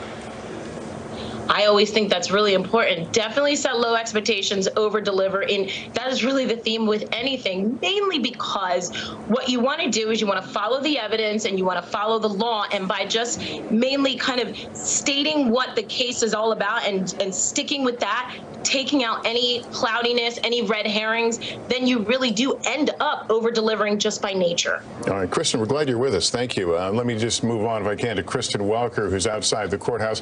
Kristen, what have you been hearing from people who are close to the former president about what we're witnessing today? Well, Lester, I heard from one former aide to former President Trump who is still quite close to him, who said that the next couple of days are going to hurt still. He sees this case as a weak one. Another former staffer who has since broken with former President Trump had this to say, Lester: I think this must be a jarring and surreal moment for him. This is the most out of control he's been of a situation, his physical circumstances, in many years. You have to imagine the weight of this moment is hitting him. I raised that point, Lester, because I think it really underscores that this is uncharted territory for former President Trump as well, right? He has faced so many legal battles throughout the course of his lifetime, going back to his days in real estate here in New York, and yet none like this, none where he has actually been indicted. And so this is a new moment for him. Again, we are going to hear from him later on today, this evening, from Mar-a-Lago, where we expect to hear the defiant Mr. Trump. He's not just a former president, he's a former reality TV star who understands the power of these optics. But again, Lester, really uncharted territory for him, both politically and legally. And I think these former staffers really capture that moment, that this is going to be a challenge for him moving forward. Yeah, we've been talking about what he may say or not say to an open mic in that hallway, but we do know he's going to speak tonight. He's planning a speech in the what would be considered the primetime viewing hours. Any idea of what the thrust of that message will be? Lester, I think you can look to the former president's Truth Social post to get a sense of the tone that we are going to hear tonight. He has been defiant. He has lashed out at the DA, Alvin Bragg. So I anticipate we will hear more of that. And I anticipate that he's going to put this into what he believes is the broader context, something that Marjorie Taylor Greene said, that democracy is being destroyed. Those are the words of Marjorie Taylor Greene, and it really, I think, encapsulates some of the messaging that we have heard from Trump world. He will try to cast himself as being persecuted, that this is a political persecution. And again, I think he's going to use this moment to really try to rally his base, rally Republicans around him, to try to get them to close ranks even more than we have seen. Again, Lester, just a reminder, his poll numbers have gone up in recent days. This has only emboldened him in the primary so far, Lester. All right, we should note that that speech will be carried on our streaming channel, NBC News Now, later this evening. Let me bring Jonathan back right now. now. Jonathan, are we going to hear from D.A. Bragg at some point? Yes, at 3:30. That is the scheduled press conference. Of course, a lot depends on when this court hearing gets underway and gets completed. But he is planning a 3:30 press conference. And for those of us who have covered D.A. Bragg, he will stick within his comments, within what's in the indictment, and not stray too much. We have tried many a times on many other cases, and he is, a trained former federal prosecutor. And but he has to know that he's already on the defense from much of the criticism we've heard the last several days. He is certainly aware. I think he's going to outline these charges. I think he's going to explain to the best he can the rationale for bringing these charges and why they were brought now. But I don't think he's going to get involved in some of the extraneous conversations that were going to go on. He's going to address the what's in the indictment, and he has sort of engaged that way with the press to date. And that's, by the way, a picture of him going into the courthouse earlier. Right. He does hold things close to the vest. That's a description I've heard many times of him. In talking to people who know him, did they think he would have gone for this if he thought that it was weak and the way it's been described as weak? Look, he originally, remember all the controversy? He backed off when the line prosecutors, Mark Pomerantz and that team, felt they had a case and they were ready to move forward. Let's go. And he said, time out. Let's take a look at this. And, resulted in a lot of combat inside that office and some resignations. They went back. They took a hard look at this Stormy Daniels hush money payment issue that the Southern District of New York passed on. And important to note, that was passed on after Joe Biden was elected, after Bill Barr was out of office, and that Southern District with that team of prosecutors who were, a no-nonsense group by reputation, and from what I know about them, they chose not to go after this case in a federal indictment. They did not go forward. What Alvin Bragg has now, remember, he met with Michael Cohen 20 times. This grand jury has been meeting for weeks and hearing from, the publisher of the National Enquirer, a host of witnesses and documents. So there's a lot they know that we don't. And so we hope to hear a heck of a lot more at 3:30 from Mr. Bragg. And when we see that document to sort of outline exactly the rationale and the charges that he brought forward here. But he is a cautious, careful man in something like this. I do wonder if we will hear from him, though, Jonathan. The way that you describe it is he's not going to get into things that are extraneous, if you will. I mean, the very real threats against him, the threats that he has received, and this ties into something we were talking about with Kristen Welker as well on the speech tonight that Donald Trump will give at Mar-a-Lago. He has attacked the judge presiding this case, as we've discussed, as somebody who he says hates Donald Trump. Will he go after the judge again tonight? That is legally perilous for him. And there's a question on how much or if, right, the judge will address that in this arraignment here in the next couple of minutes. Yeah, just a reminder what he said earlier in that Truth Social post, talking about his desire to go to a different venue, to Staten Island as opposed to Manhattan, very unfair venue. But he talks about the highly partisan judge and his family as well-known Trump haters. I guess what you're saying, it's hard to imagine him backing off that kind of a language here on the same day as the indictment. But what if he's warned by the judge, knock it off, essentially, right? I mean, then how does he, it's tough to tell Donald Trump not to talk about something, right? But that may very well be a real possibility. But if he's warned not to talk about it and then does deliberately disregard what the judge says, then I think you up the ante in a different way. And that's where I think the judge might be more inclined to actually issue an order about it. Everyone is saying, obviously there are free speech concerns. There's the fact that he's running for public office. If he deliberately ignores an admonishment from a judge to not talk about this case, because usually it's the defendant who wants to preserve the right to a fair trial. Usually it's the defendant who's asking for prosecutors not to talk, asking for the gag order. If he deliberately ignores what the judge says, I think that changes a lot in the minds of that judge. You're right, and keep in mind that Donald Trump's own attorneys do not agree with his assessment of this judge. We've seen them try to clean that up and walk that back. Although There's been a lot of debate in the legal community here in New York among the experts and those who've appeared before this judge. Will he or won't he? His former spokesman, the former spokesman for the court administration and who helped run that courthouse, was of the view this judge is not going to, quote, take the bait. David Bookstaver, in an interview yesterday, said, I know this judge. I can't imagine he's going to get involved in what Donald Trump is saying out there and on social media. Let him say what's going on out there. I'm going to handle what goes on in this courtroom here and be all business here and not get involved in that. There are other legal experts who say there is no way a judge will sit and tolerate this type of language being bandied about his court and or the prosecutor for that matter. And it'll be interesting to see if it's the judge, if it's the DA who bring this up at all, or if it just goes unaddressed today. Let me bring into the conversation Chuck Todd regarding the DA, regarding the kind of the history of this case. Chuck, you talked to Cy Vance this past weekend. What did he tell you? I did, and he actually addressed this topic, and he said, look, he said he was issuing a warning to Trump's lawyers saying they should put a warning to their client of not committing a criminal offense here in his criticism of the judge or the DA, because he could end up adding a charge. A charge could get added. He described it as an obstruction of governmental administration, which is essentially interfering with or threatening with you. You throw that on top, and as he said, let me quote him, you could take what perhaps we think is not the strongest case. When you add a count like that, put it in front of a jury, it can change the jury's mind about the severity of the case that they're looking at. So the point he was making is that Trump's own lawyers ought to be warning Trump, the more you do this, the more this could happen, where the DA adds a charge, and that only hurts you with a jury at the end of the day if you actually care about your guilt. Yeah, you mentioned lawyers. We saw Joe Tacopina walk in, and here is the former president. There he is. President Trump, will you come speak to us? President Trump? Oh, that was just fun.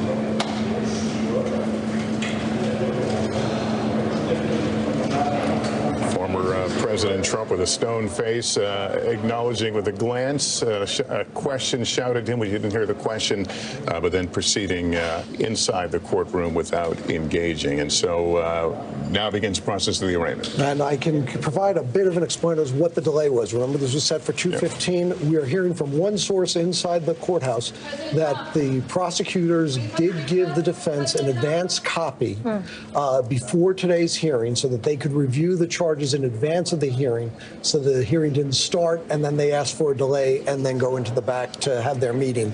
So from one source, that means it should be unsealed. So that means it will be unsealed as soon as the judge takes the bench. It is customary in many cases that the DA's office will provide courtesy copies when a defense lawyers or the defendant arrives to facilitate the movement. But again, that's just one source saying that is their understanding of what this 15-minute or so delay from the 2:15 start time was. All right. Catherine Christian is still with us. She worked in the Manhattan District Attorney's Office. You have been through this many times. Give us an idea of what will happen typically right now, how long this moment will take.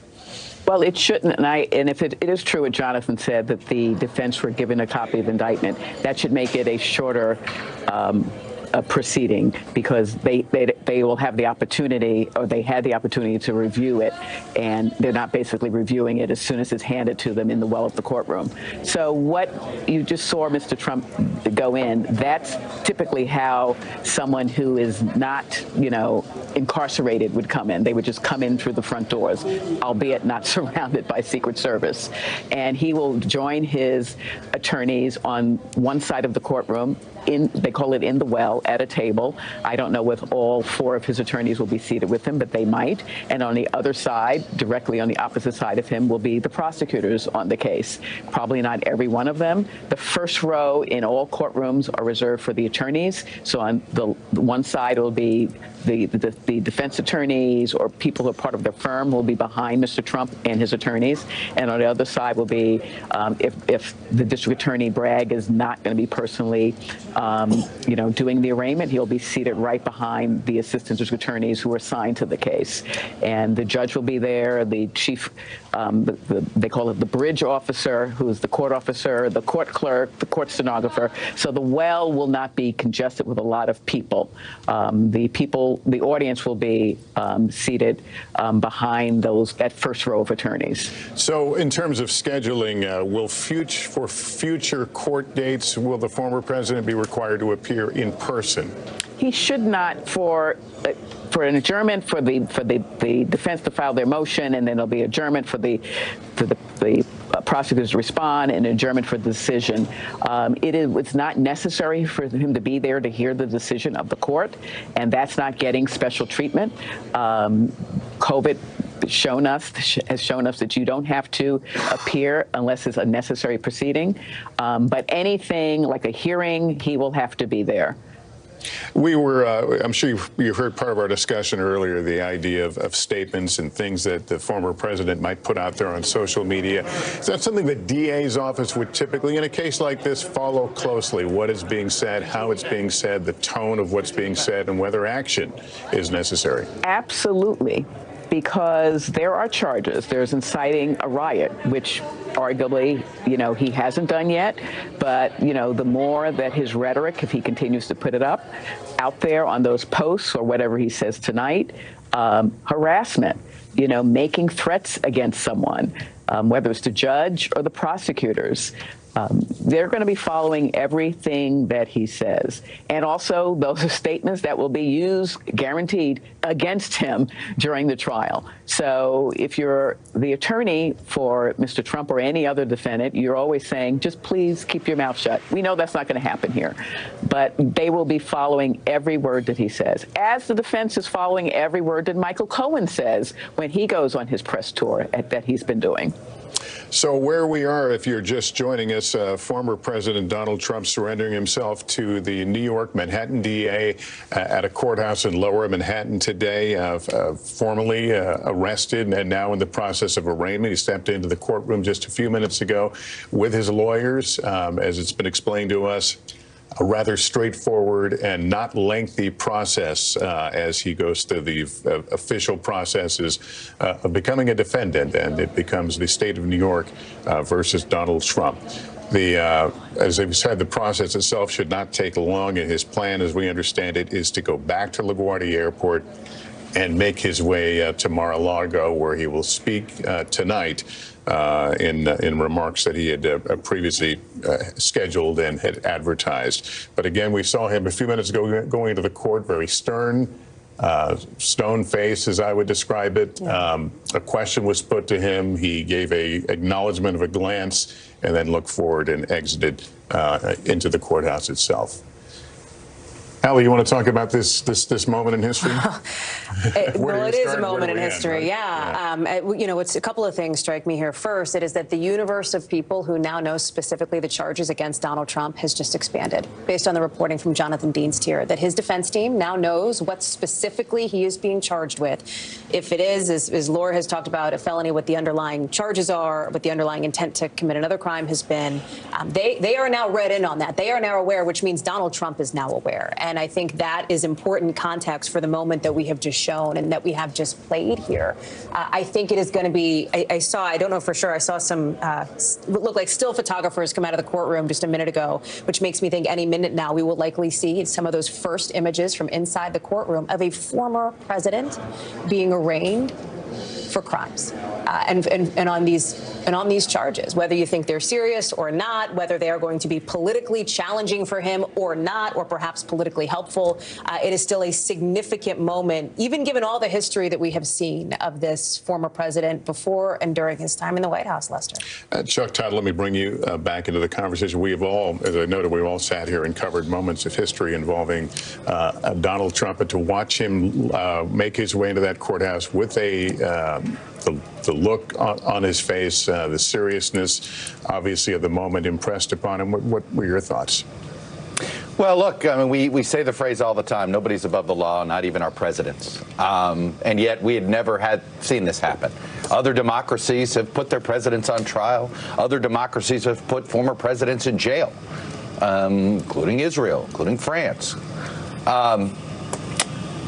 But there is something fitting that the first time that this former president faces a criminal charge, it's in his hometown, and it's in New York City. In many ways, if you follow Donald Trump for most of his adult life, his whole goal was to become well-respected, to be the man in New York City, and he was able in many ways to become famous and to become infamous, but he never got the respect he always demanded. He ran for president hoping that would break through, that the elites of New York, the elites of Manhattan would embrace him, the elites of Washington would embrace him. That's never going to happen, so of course he's taken this other direction and has gone in this different place. But at the end of the day, the former president's been arraigned. He's been arrested. The country is still standing. I think it is a reminder of the strength of our institutions. We sit here and talk about how weak they are or how unpopular they are right now. I do think that this is a day that we ought to remind ourselves that whatever you think of these institutions, they're working as intended. He's going to get as fair of a trial as is possible under these circumstances, and the chips are going to fall where they may. Danny, how do you feel about the health of the rule of law as it's perceived and faith in the rule of law, and whether this kind of thing, does erode some of that? Law for lawyers is our faith in some sense. I mean, it governs not just our profession, but we're governed by rules of ethics. And so I think every lawyer, as much as we criticize the system, and I have plenty of complaints about courthouses and the fact that they're not very tech savvy, and I can make all kinds of complaints about the fact that, why don't we have this indictment right away? Well, I've been in a lot of courthouses. Jonathan has too. Laura has too. They're not the Apple Store. They probably don't even have many scanners on each floor. So I have plenty of complaints about how the system works, but I do believe in it. I believe it's the only thing that we have, the thing that separates us from other countries, other places that don't treat the accused as well as the United States does. And in fact, that often is, me included, part of my closing argument at a trial, that we do live in a special place.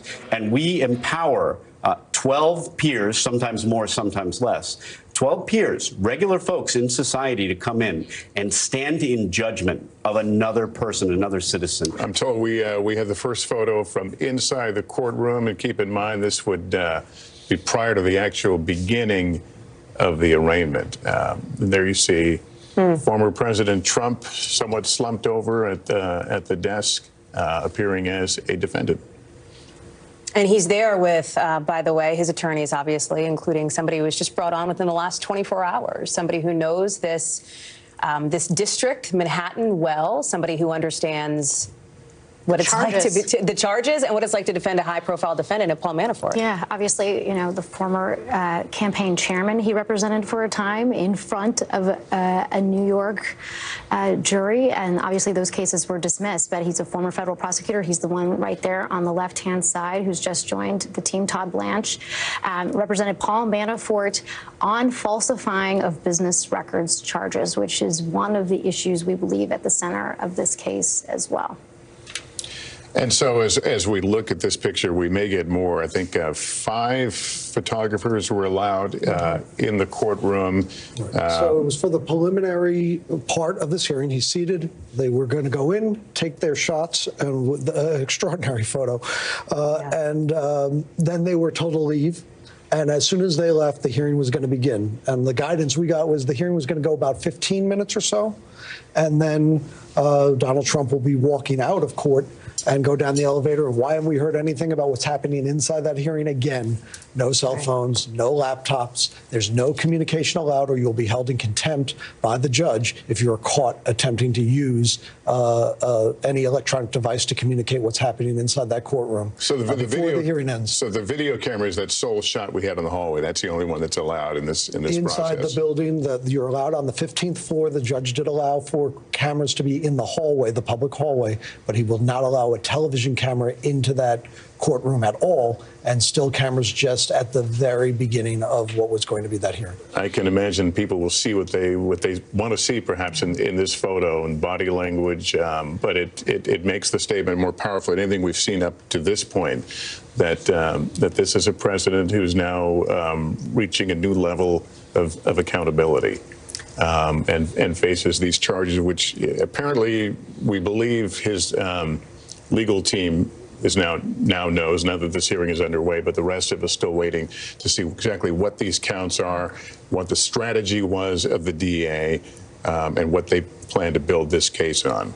A different photo here of the former president now from one of the photographers who was in the room. Again, prior to these proceedings beginning, you talk about accountability, Lester, and for Democrats, and we've seen reaction from many of them today as well. We've talked a lot about the Republican Party because of Donald Trump's grip on that party, because of the dynamics politically as it relates to the people who want to run against him, who believe that it is Donald Trump's time to step aside and let a new generation of leadership come up in the GOP. But we've heard from Democrats who I think will say that in their view, and another photo here, that this accountability is overdue in some ways. Of course, on the other side of the aisle, you have this continued drumbeat of the idea of political persecution. I mean, we're seeing that even from the head of the Republican National Committee coming out today and decrying what is unfolding as we speak inside this courtroom. Jonathan mentioned roughly 15 minutes long. It should be wrapping then by that timeline in the next 2 to 3 minutes here. They walked in right around 2:28. But here we see another image from inside of the former president of the United States seated in a courtroom in downtown Manhattan, facing now these charges, which we should hopefully know here what the specifics of them are in the next couple of minutes. Kristen Welker, you're looking at these photos along with us. You've covered this president. Give us your thoughts. Well, Lester, you can see the weight of this moment, I think, in Mr. Trump's face. And as I was saying earlier, one of his advisors said that from the view inside Trump world, these next few days are going to hurt. Well, you can see that playing out. I think that this is a heavy moment. It strikes me that we are standing here next to hundreds of protesters, Lester, but from the moment that the former president walked in to face this indictment, I have to tell you, it's been quite quiet outside of the courthouse. It's been somber. And I think that reflects really the mood of the country right now. This is a somber moment as we watch the first former U.S. president face an indictment, face criminal charges. Now, Hallie talked about Democrats who are weighing in. The one person who's not weighing in right now is President Biden. And Press Secretary Karine Jean-Pierre was just asked about that. Why would he weigh in, for example, on January 6th and not this moment? She said January 6th was just a different moment. It just was. It was something that was incredibly devastating. People died on that day. And then in talking about this moment, she said, we know that Americans still very much care about this when it comes to a criminal investigation like this that is ongoing. We are just not going to comment.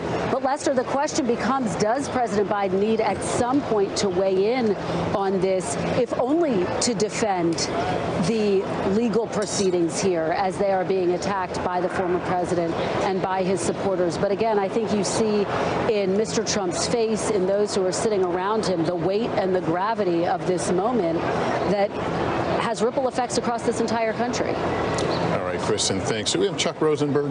Yep. I wanted to bring Chuck, if I can bring you into the conversation as we await the ending of this arraignment and the first bit of information about the indictment itself. You, as a prosecutor, you must go into a case. I can only imagine feeling 100% sure in your case. There's been a lot said about this indictment and what we don't know and what it might be and whether it's an untested legal theory.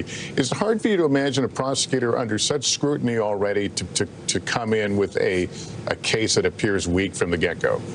Yeah, I'm not sure I've been 100% sure of anything in my life, Lester, but I can tell you this. The standard that you need to prevail in court as a prosecutor is proof beyond a reasonable doubt. It's the highest standard in the law. The standard you need to obtain an indictment is probable cause, one of the lowest standards in the law. And so that gulf between those two things, between probable cause to indict and proof beyond a reasonable doubt to convict, that's where prosecutors make their money. And they don't make a lot, by the way. You have to have a degree of certainty. You have to have faith in the investigation. You have to trust in your witnesses. You have to have credible evidence that corroborates your witnesses.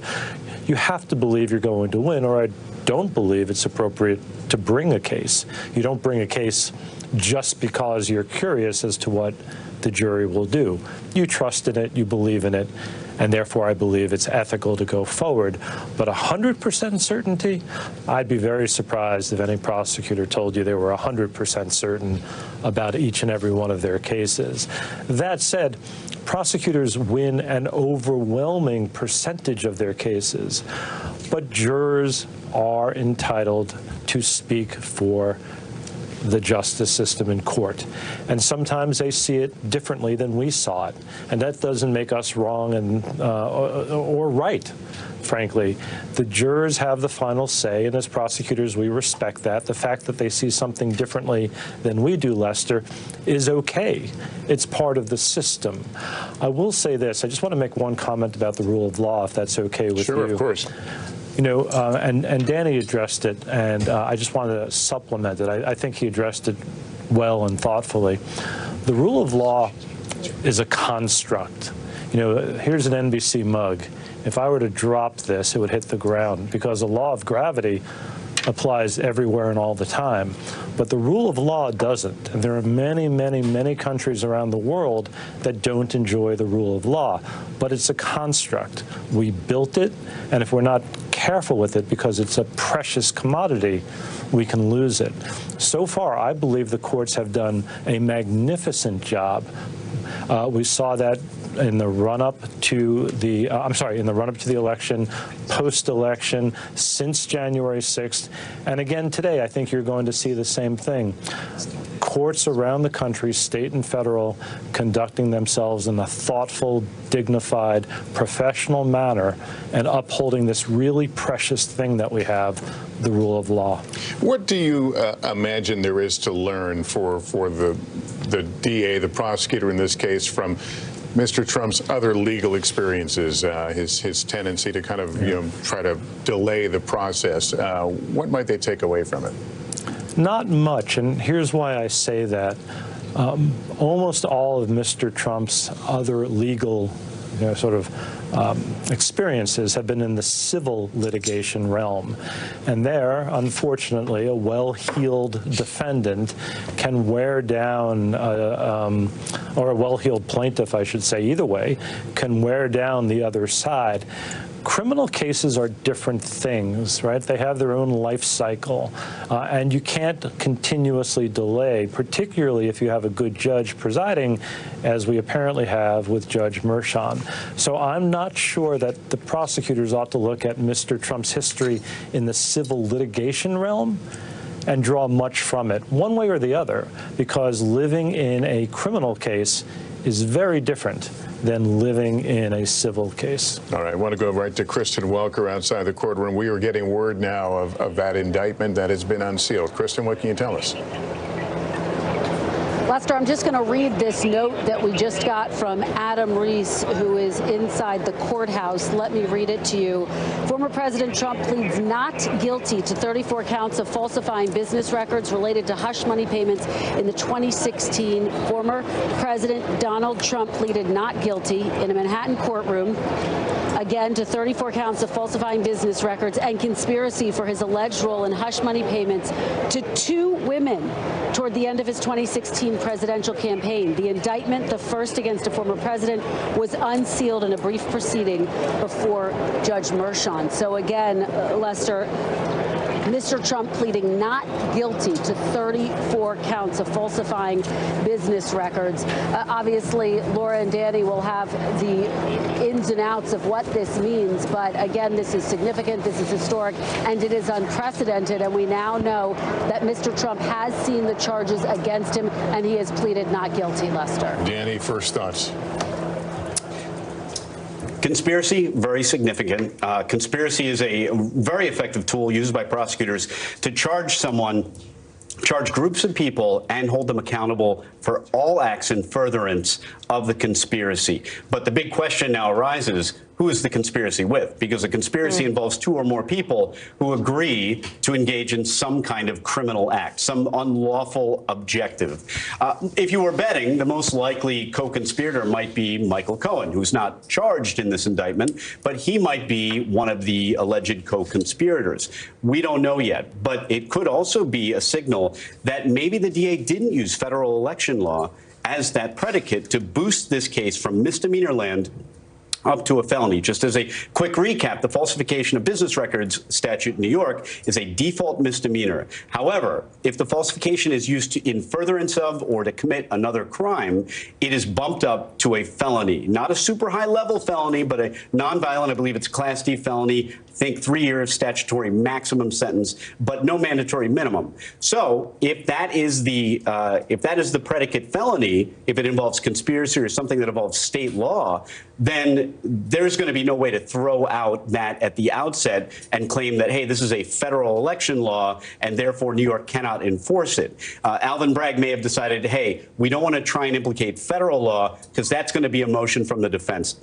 That's going to make things very difficult for us, and we could lose. The bottom line is there's no clear answer whether federal election law can support the aggravation of this New York crime to a felony. So it could be the case that Bragg's office cast about for a New York State crime, and maybe we'll see it in the form of that conspiracy. Whatever it is, we don't know what it is yet. And as Jonathan said, most of these indictments are not speaking indictments. They're going to be short and plain statements, the bare minimum to satisfy what an indictment has to say. It's the conservative thing to do. Prosecutors are generally conservative. They're not going to want to put a lot of information out there that they don't need to. But the conspiracy, to me, very significant, but we won't know exactly what ups the falsification of business records to a felony until we see that indictment. We need a little more information. And we need to see what was the purpose of the conspiracy, who was in the conspiracy, what were the so-called overt acts. You actually have to take a step in furtherance of that conspiracy. You don't actually have to complete the conspiracy. You don't actually have to go through with it. You can just intend to go through with it, and we need to see that. This references money payments to 2 women. Yeah, which we have to see the charging documents, but we know, of course, Stormy Daniels, the woman who alleges that she had this affair with Donald Trump back in 2006. So this goes back quite a while. And then obviously Karen McDougal is the other one that's been publicly reported. We'll have to see the charging documents, but those are the 2 women that we believe were at the center of this investigation. Michael Cohen paid the money to Stormy Daniels, the $135,000. The money that goes to Karen McDougal is actually structured a little bit differently. That doesn't come from Michael Cohen. That actually comes from the National Enquirer, which engaged in this practice of so-called catch and kill, where they would take negative stories and bury them so that they couldn't see the light of day. They own them, but they don't get out. Exactly. And so they're actually the ones who paid the money to Karen McDougal. And then they enter into an agreement, actually, with federal prosecutors some time ago, where they agreed to sort of bear all, if you will, about what all happened. And as a part of that non-prosecution agreement, you see a reference to an agreement that gets made between Michael Cohen and an unnamed person as part of the campaign, which, of course, we believe to be Donald Trump. But I believe these papers will probably spell it out more explicitly than we've seen before. I was going to say, so walk me through. I mean, does this mean that they have gotten past this idea of an untested legal theory and they're more in, I guess, more comfortable waters? We need to see the charging papers. We need to see exactly how they describe how they are elevating it from what is normally a misdemeanor to a felony. The key is, are they using a federal crime? Because I can promise you the most immediate motion will be from the defense that New York State cannot enforce federal law. But of course, the question is, are they enforcing it, or are they using it as a springboard, as is allowed under New York law, to elevate this crime from a misdemeanor to a felony? The actual law itself is vague. Yes, it says New York law, but then it has like a catch-all provision that says any rule, order, regulation. So the question arises, is federal election law a rule, order, regulation? And of course, the debate can go on back and forth. It may be the case that Alvin Bragg felt confident that, yes, we can, maybe we're not enforcing federal election law, but we can use it under New York law to make this misdemeanor, an otherwise misdemeanor, into a felony, and we'll take our chances with the defense's motion. Or it could be instead that they decided to make it as airtight as they could and find a New York state law, let's say a tax law, let's say New York State's equivalent of RICO. And RICO is just a statute, to boil it down, that criminalizes making an organization or a corporation a criminal. In other words, using an organization or a corporation to do the crimes and insulate the individual humans that are in that corporation. So that's what RICO does, and New York has a version of that. They could have used that. They may have even proceeded with an extortion theme. That was something tossed around by Mark Pomerantz in his book, that maybe if you look at Stormy Daniels as the extortioner, and I'm just being figurative here, hypothetically, if Stormy Daniels was extorting Donald Trump, and that would be a weird thing because Donald Trump would then be the victim, but if she was, then this is potentially money laundering, right? Because money laundering is concealing ill-gotten proceeds, and in this case, extortion could qualify. But again, that wouldn't be a slam dunk either. So Alvin Bragg had a lot of decisions to make when it came to this indictment, and we're going to learn so much when we see exactly, or when we learn exactly what laws, if indeed this is a falsification of business records that is boosted to a felony, we're going to learn a whole lot about their theory of the case when we learn what exactly is the crime that they used to make this a felony. Because here's what I think we can all agree on. This is not 30+ misdemeanors. Procedurally, that doesn't even really work in New York. You can't convene a grand jury to return a true bill on a bunch of misdemeanor onlys. So really, for us, the key is what is in that indictment. We still need to know exactly what the theory of the case is. We know. I'm sorry. I was going to say Alvin Bragg was in the courtroom. We don't know if he spoke, but we know he was there. Right, and we're still waiting to hear if the hearing is officially over. But one question for Danny or for Laura. Isn't it possibly just simpler than that? Michael Cohen pleaded guilty to committing these crimes. And if Donald Trump is accused on the misdemeanor of falsifying records to help someone else commit a felony, the felony doesn't have to be committed by the individual himself, correct? It could be helping someone else do it. And Michael Cohen has already pleaded guilty to a felony. So isn't it possible that it's that simple? But the felony that he pled guilty to is a federal campaign violation. And typically, that's something you would see federal prosecutors handle, not state prosecutors. And they passed. And there's a lot of debate about why they passed. Yeah, let me, sorry to interrupt, but NBC News producer Adam Reese was just in the courthouse. He joins us on the telephone with details about the charges and about what he saw. Adam, take it away. Lester, good afternoon.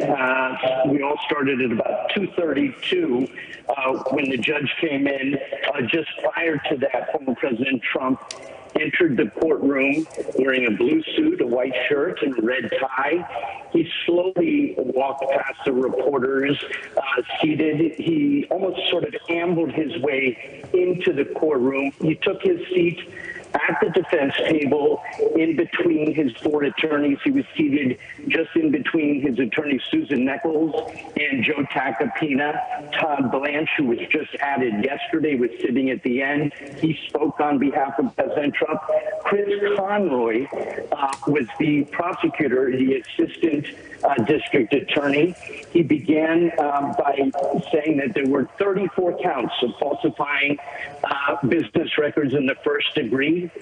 When he was asked, President Trump firmly said he pleads not guilty. The prosecutors handed over the indictment. They said it was unsealed at 1:30. In describing the indictment, they said that Mr. Trump tried to conceal a conspiracy and undermine the 2016 election to identify and suppress negative information. This was covert and illegal payments at Mr. Trump's direction, directed to Michael Cohen, and the purpose was to suppress this affair and this negative information. He paid Cohen, and in doing so, he falsified those business records. He falsified it as cash. This was concealing another crime, a more serious crime. The prosecutor went on to say that Mr. Trump has made recent threatening emails and speeches, both directed at New York City, the courts here in New York, the justice system, and the district attorney's office. He said that these are irresponsible social media posts that threaten death and destruction and even World War III. He said that these public statements to the district attorney, which included a photo of him swinging a baseball bat towards the district attorney's head, was very concerning. They're concerned about this and what effect it will have on potential jurors and witnesses. But they said that this will not dissuade the office, and they're seeking a protective order regarding discovery materials. They're very concerned that some of the attorneys or some of this may be leaked, or that President Trump himself would use some of that discovery in a way that would compromise the potential trial. They began discussing conditions of release. They talked about how defense attorney Joe Tacopina had communications with Stormy Daniels, and that could present a conflict. In response, Todd Blanche, representing Mr. Trump, said that the people just spoke for 10 minutes.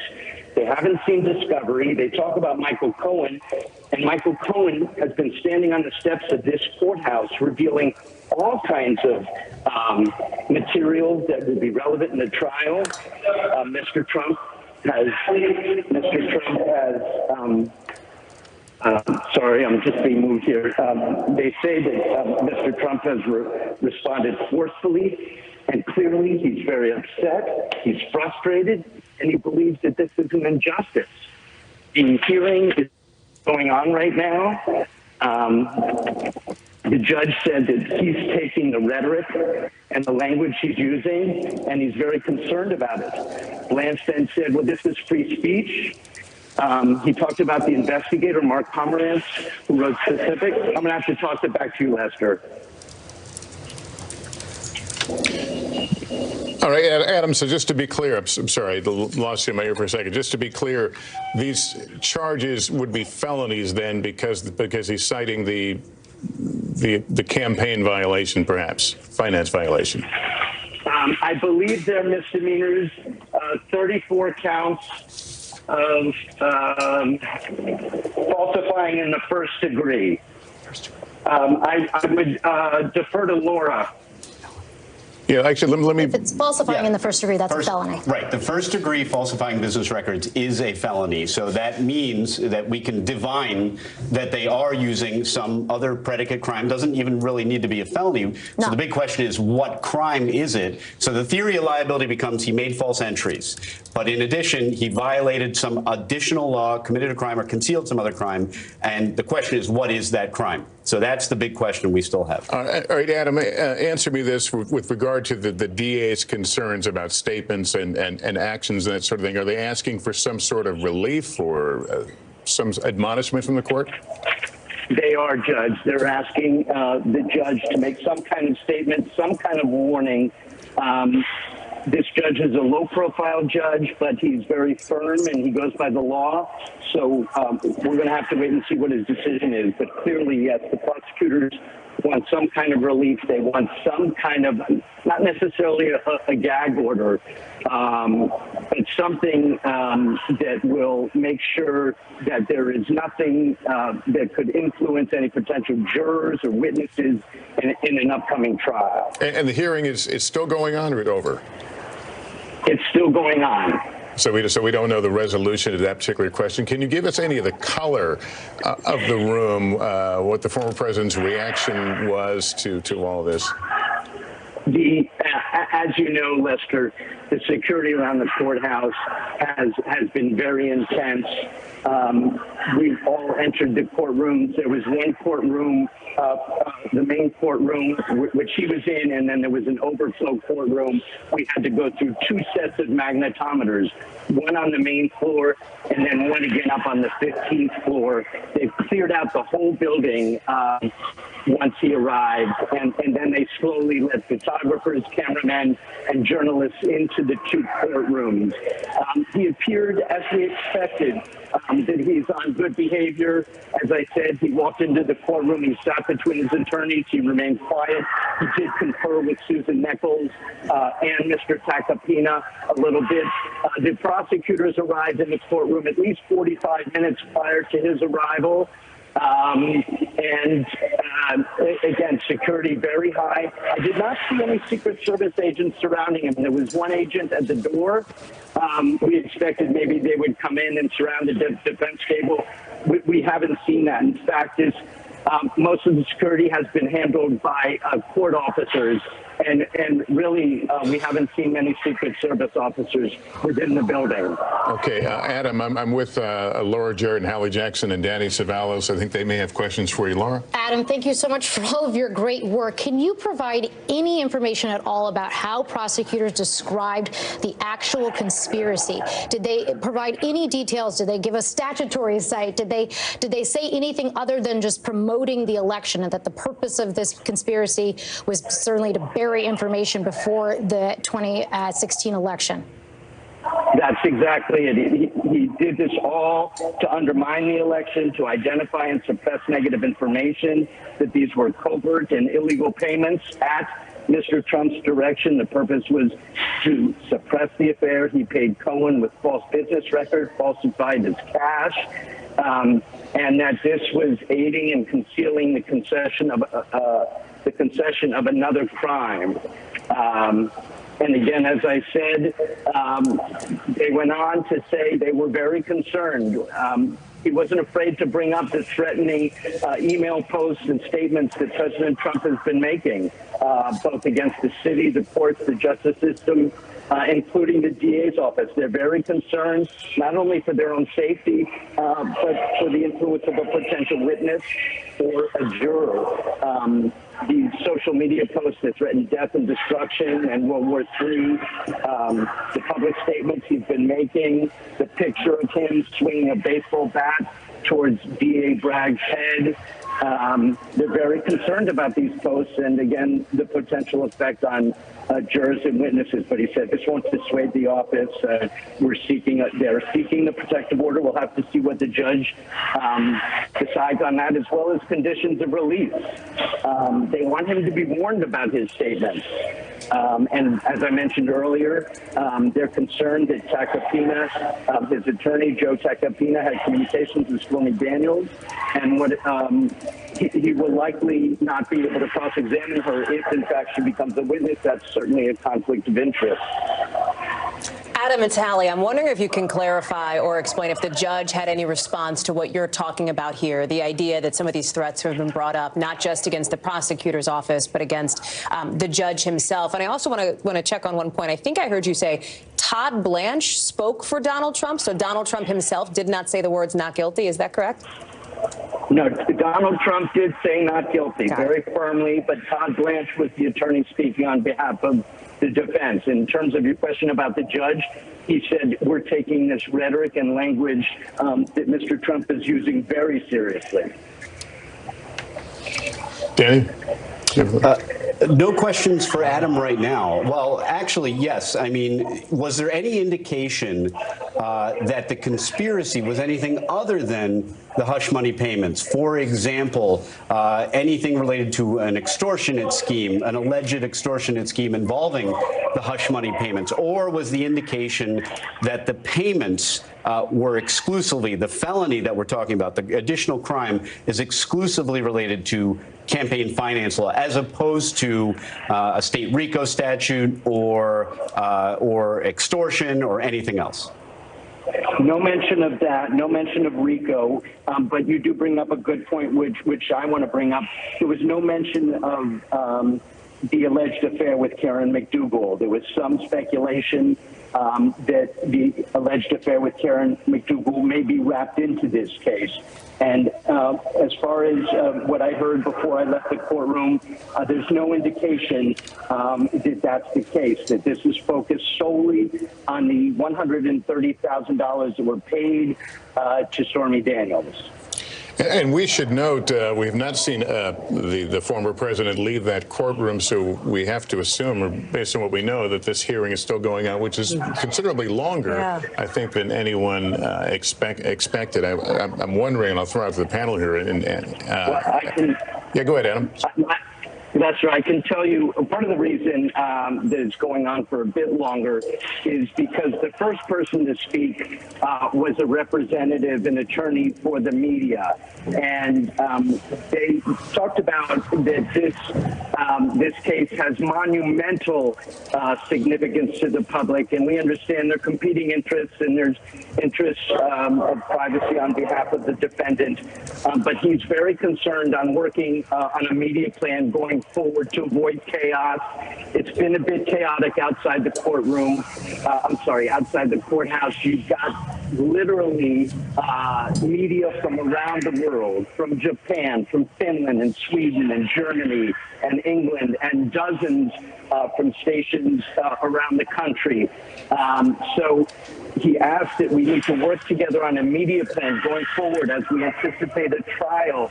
If the public is kept aware of what's going on, he asked, could we put people in the jury box so we can see some facial expressions of the defendant? Everybody in the courtroom is behind the defendant, so we can't see what his facial expressions are.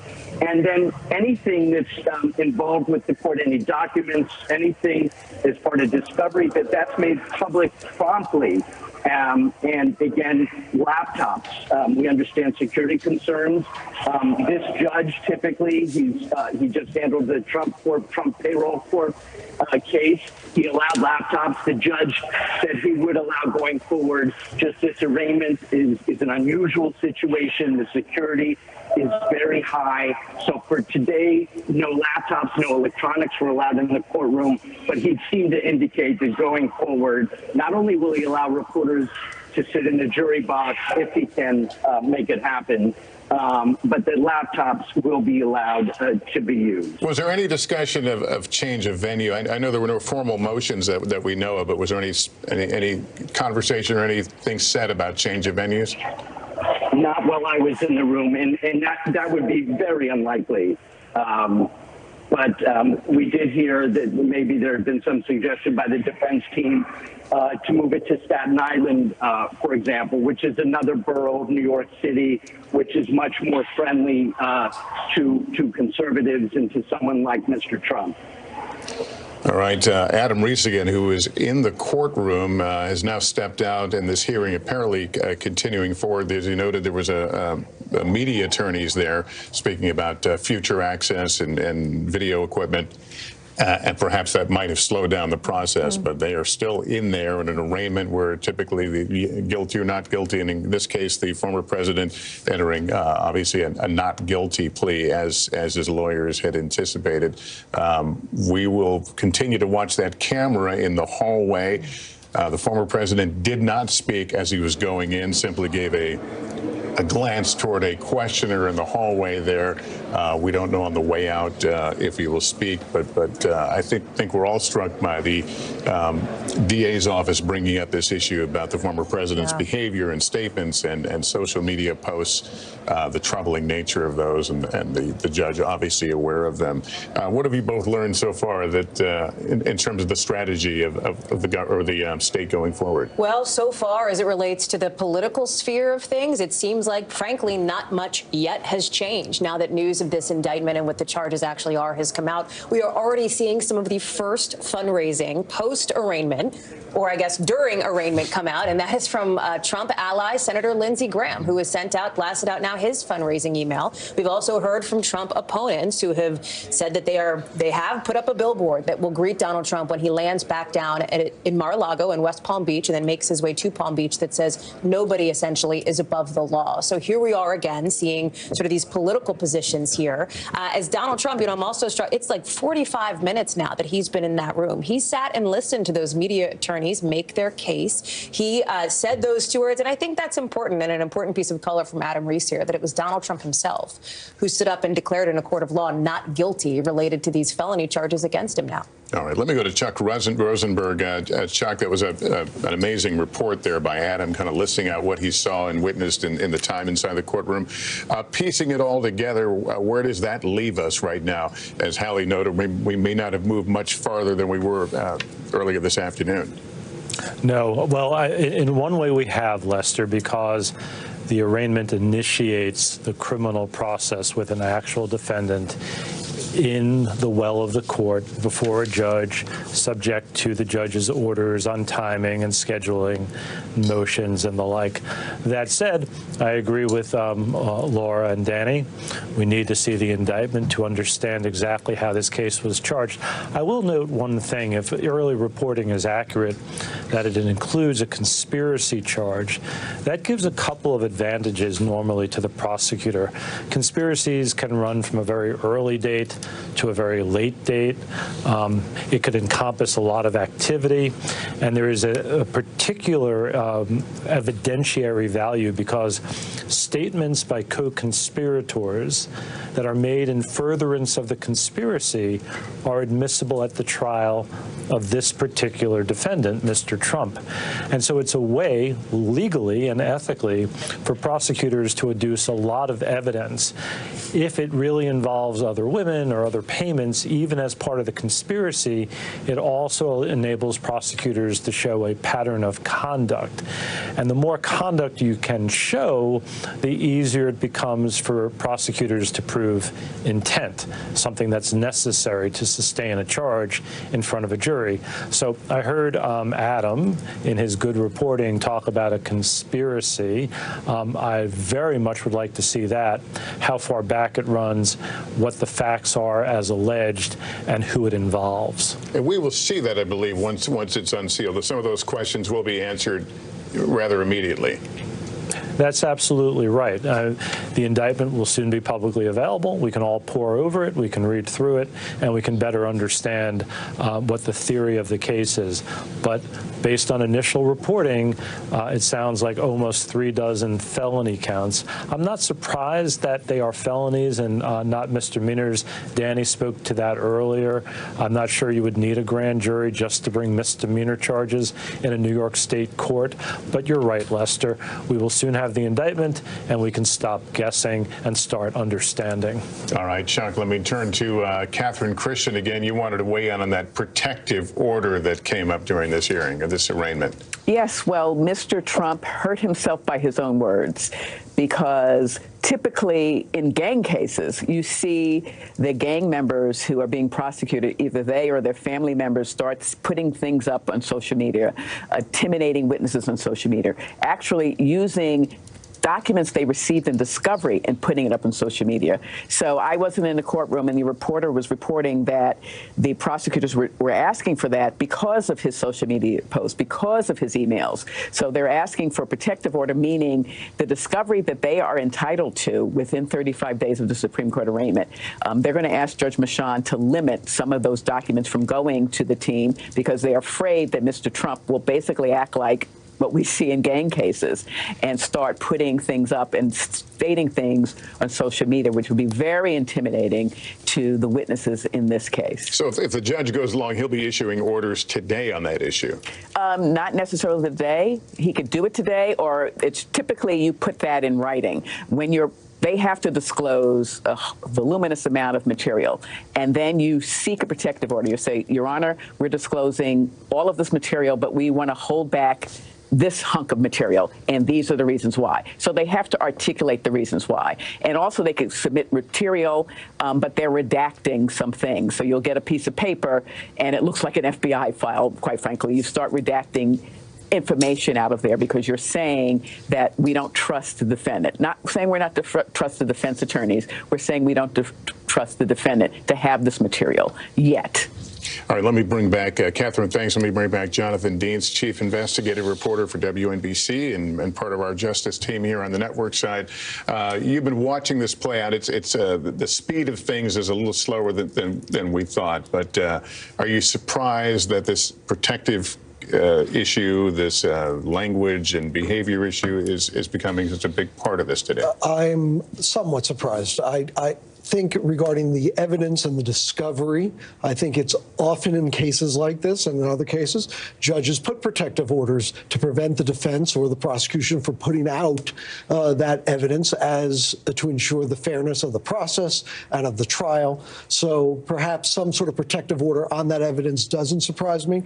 What did surprise me was that Adam Reese and other reporters have been able to leave the overflow room and to make calls during the hearing in the public courtroom. So I guess they were able in the overflow room to come and go as they please, and the doors were not restricted as it is in the courtroom, which is why we haven't heard from Garrett or Melissa, who are in the courtroom itself, because they're in there. But the overflow rooms, it sounds like there was lesser controls, and so some reporters have been able to come out and make calls and provide updates while the hearing is going on, and that's what Adam was able to do with, quite thoroughness. And again, just to be clear, 34 counts, falsifying business records in the first degree. My understanding, it can be up to 4 years in prison, but it could be as little as 0 if convicted. And remember that the Trump defense team is going to fight this tooth and nail and look to have these charges thrown out and fight it each step of the way. And Trump himself, according to Adam Reese, was the one who said not guilty in that courtroom. One of the things that strikes me about the protective order is if the investigation is ongoing. And that's one of the things I wonder if somebody will ask Bragg today at the press conference, is this it? Is this the final end of the road here?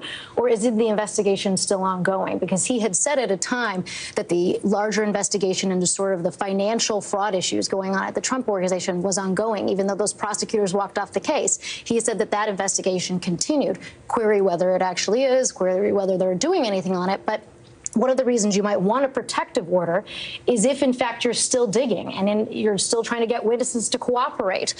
You're still trying to get sort of the pieces of the puzzle to come together. You want to protect the integrity of the investigation while it's ongoing. As a layperson, can you help me understand the difference between a protective order and something that is more serious? In other words, how does that restrict? Protective order is quite serious. If you violate it. It's not the same thing as a gag order? The gag order is different. The gag order would be used to really protect the defendant's right to a free and protect the right to a trial and a fair trial. The protective order is to protect the integrity of the actual investigation and the documents and materials that they don't want to show up on NBC's website.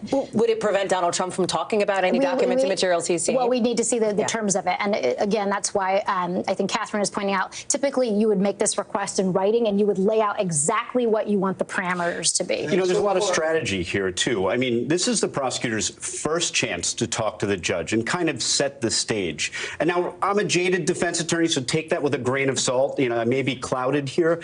But the point is, this is the prosecutor's first chance to exert some control over the defendant. So why not put everything you can in front of this judge about all this defendant's bad behavior and set a baseline, right? Hey, judge, here's all the things this defendant is doing.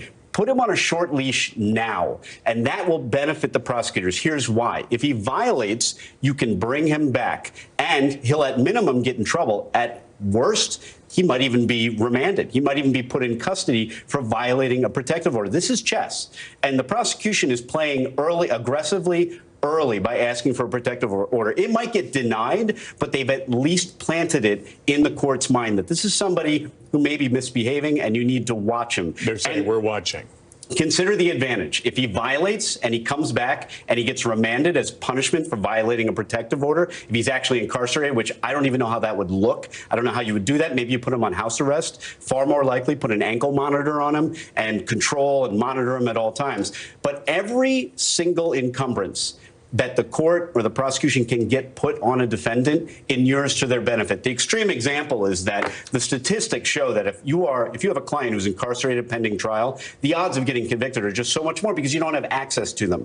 This is the part of the game. And I'm not saying game in a glib way. I mean, both sides play. But the prosecution here is trying to get everything they can at every instance, and you can't fault them for that. They're here to win. They brought their game face, and they are coming out strong from the outset. Here's another wider photo now from the courthouse that's been provided, one of the still photos. Let me bring in Chuck Todd. Chuck, if you can talk about the political implications. Does this change anything? Does this enlighten us, reveal anything that may change the conversation? Well, right now, no, but let me just quickly on this gag order idea or some sort of protective order for this.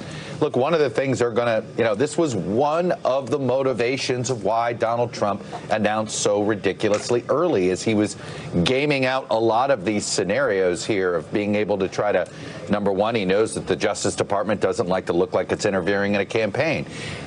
It's harder to put a gag order on somebody who's running for office. There are First Amendment rights that come with that. So I think I had talked with Cy Vance about this off camera to me, and he said getting the gag order might be easy, figuring out how to enforce it, and figuring out whether it's worth trying to enforce it. I'm going to interrupt you just for a second. We're seeing Donald Trump leaving the courthouse and not making any comments. There was a microphone there, and a reporter had asked earlier if he would say anything. Obviously not. This hearing, though, going on, as we noted, a little considerably longer than we thought. Jonathan Dienst with us. So what happens now? The arraignment is over. One thing we would talk, at least up until a couple minutes ago, there was no gag order issued by the judge. I don't know what happened in the last couple minutes there, but as of now, and we'll wait to hear from Adam Reese or Garrett or Melissa Russo, who are in the courtroom, and they'll be coming out. They will not be allowed to come out until, I understand, until Donald Trump has exited the building. So he will now go down the elevator from that 15th floor. As you see, the caravan is now set up awaiting the former president, who is now an accused criminal, 34 counts, accused of falsifying business records in the first degree. He will be brought down the elevator, exit 1 Hogan Place, which is that street that is shut down on the side of the courthouse there. He'll be put into one of the SUVs, and he'll be taken to LaGuardia Airport, where his plane is waiting for him. And he'll be flown back to Florida and Mar-a-Lago, where he expects to make a statement tonight around 8:15 p.m. Meanwhile, the Manhattan District Attorney, who had scheduled a news conference for 3:30, 4 minutes from now, obviously that is going to be delayed given the length that this court hearing went.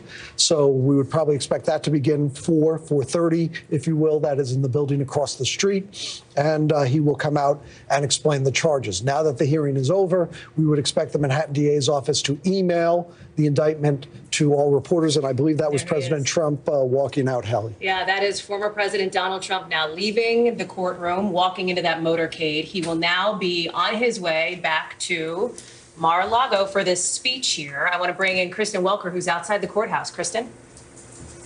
Well, Hallie, we saw some activity here with his motorcade just a few moments ago and thought that that might be a signal that he was about to leave. And so, as you say, he's now entered his motorcade.